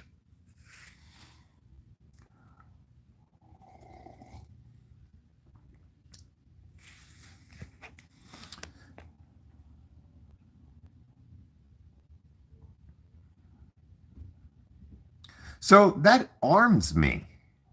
That makes me realize that if I am going to Google something real fast, it's going to be ancient Arabic music or ancient Egyptian music or Indian, anything with a sitar or such instruments, and the pentatonic scale, not the Western European, but something from as far back into the sands of time as I can go musically. And there's nothing better than Arabic or Persian or Indian music, Chinese, or just tribal musics from anywhere in the world, in Ireland, Scotland. I'm not saying that. I'm just talking about the, anything from the symphonic and classical. You know, uh, though I enjoy Bach, but I'm just saying something that goes deeper into the sands of time. Now, if something has to disturb me enough like that, then why? Because I'm remembering back now to earlier today and yesterday. 2 days off. I'm able to relax and being completely at one with a particular center, a particular keen awareness, probably of going live, probably of letting go of any preconceived notion of how the day should go, um, rather a faith building sort of process, um, righteous indignation, and an awareness that we're being told everything right now in the agenda. And that agenda 30, what is that, 3032? You feel like Stall got your groove back. Mm-hmm. I'm cautiously optimistic as well, but not really, because I ain't going nowhere. I can't believe going to the gas pump now. The war, it doesn't show any sign of letting up. This very convenient, very strange conflict that all of a sudden we're cast back into. We got to keep the war machine going at all costs to keep to keep the tech going, or else Elon says that we're all going to go bankrupt.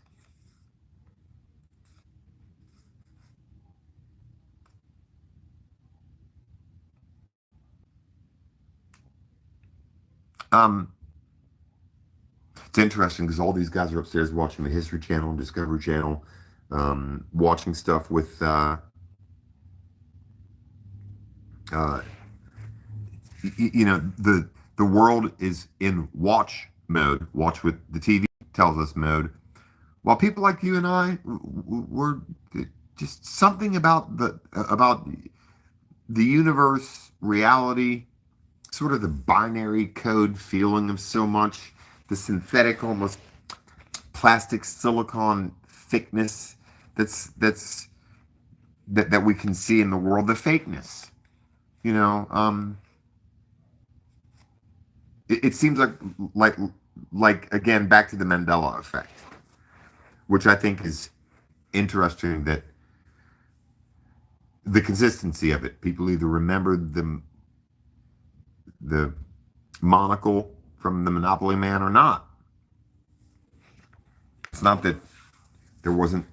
It just doesn't. There's not a lot of blending in it. It's either or, and it's consistent with particular things that stand out in society. I wonder how much of the minuscule and mundane we notice that might be affected by the Mandela effect that aren't necessarily sizable and quantifiable in reference to how many other people have experienced changes in it, ones that we might not notice. I do, or I try to. The fact that there are so many sort of markers in the framework, so many standout things that no one can confuse. It's either the monocle or not.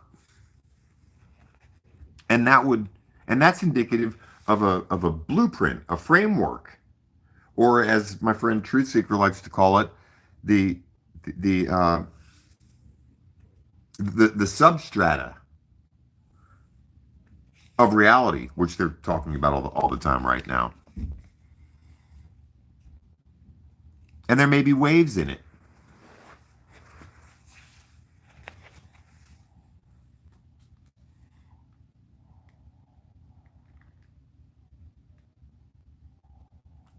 All across the board, everything that I'm talking about right now, I would think that the powers that be would hide us from.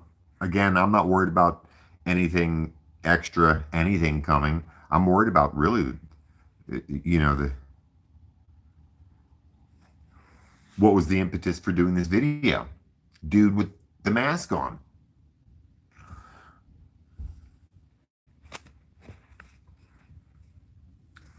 The news from Tim Burchett that there is another species interbreeding with humans.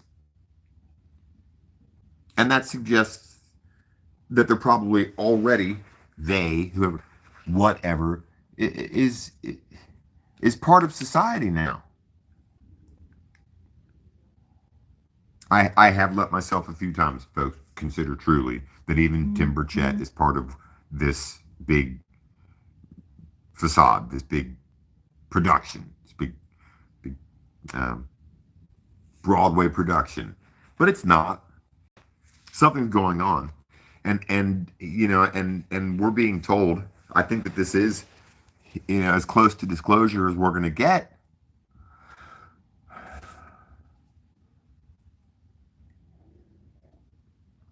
And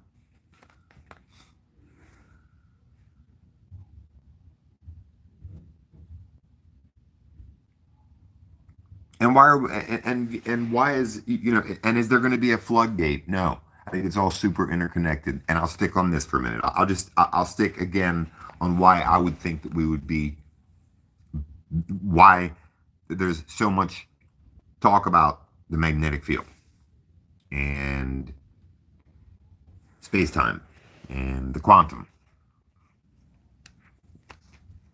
Because for me, it's kind of simple. For the last 10 years, the sky has been changing. There's a lot of blue and red and purple, or the colors of fire. UFOs are off the hook. The media all of a sudden is suggesting that there are super-dimensional beings, not even ultra-dimensional, like poor Amy, the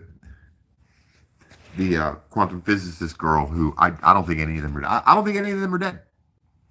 By the way, the number is up to 17 now of these particular specialists, all of whom had top clearance and were all involved with military technology and experimentation and so forth and so on. Anti-grav UAPs, ultra-dimensional, ultra-terrestrial, super-terrestrial, potentially us from the future. They're called P42s and P52s. People from the future, thousands of years in the future, tens of thousands of years in the future. I don't think any of these scientists are dying. I think they're being quickly rushed to secure installations to work on something massive.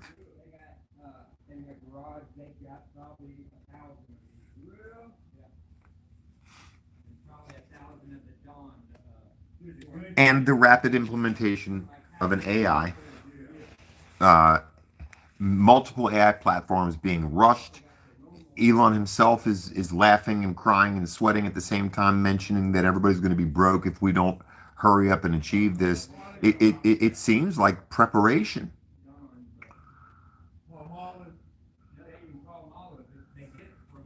And that's interesting. Steven Spielberg, let's talk about him for a minute and Day of Disclosure. Because Steven's got his little yarmulke,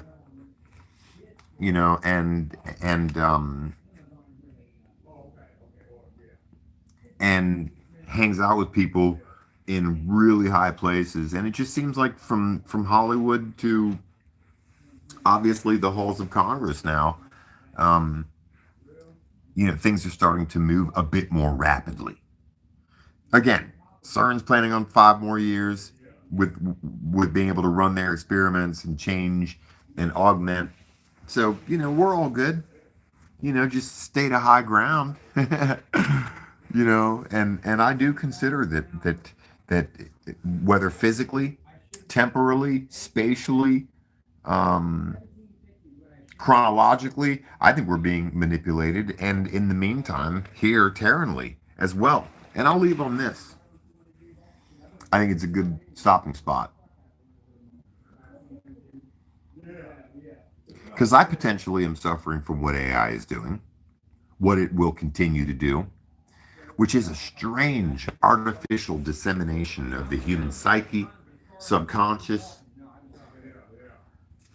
the strata and depth and width of our emotions and our dreams and aspirations in a very plastic, silicone kind of way, by the way. If AI is special, it ain't showing me shit yet, because I don't want to see anything fake. And these fake voices, the AI voices, hi, this is dreamy nighttime AI. I'm like, nope. You know,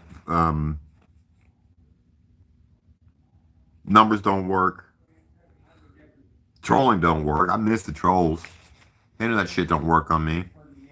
You know, and I'm not even talking about my channel right now. I'm talking about content, you know, my involvement in all of this, which is minimized, and yet with some of the things I said is worth it. Because I did prophesy a couple times. You know, there's some things that we're going to really have to face in the upcoming years that seem, you know, like they're never going to get handled, like the inner city, you know, like society's awareness of the fact that we're probably not alone in the universe, like the you know, crushing, suffocating disease of toxic masculinity, where you got girls walking around now holding their balls. I always say it, you know, the black fatigue I'm experiencing. And isn't it funny how once, you know, you got a whole generation, people can't, you know, they don't even say street anymore. They say screet. I'm from the street.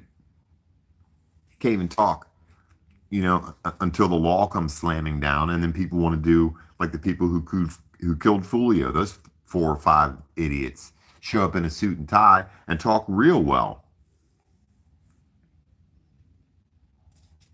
You know, the breakdown of society in so many ways, and then people end up in an interrogation room, and I say it a lot these days. I tell people, you know, isn't it funny how when people end up in the interrogation room, the men all don't remember, and the women act like they get law degrees from Harvard. The men all act like stupid little boys, and the women all act like they got bigger balls than the cops do. It's just weird. I don't know. I'm proud I said it, though. I don't care. I'm not the only one in the black community to say that, you know, it is sad to watch this generation walk around with their pants bagging, hoodies on, and plan to terrorize their own neighborhoods when they still haven't even grown a beard. You know, inner city kids now spend a fortune on prom. The dress, the nails, the sequins, the limo, the dinner, but don't get married.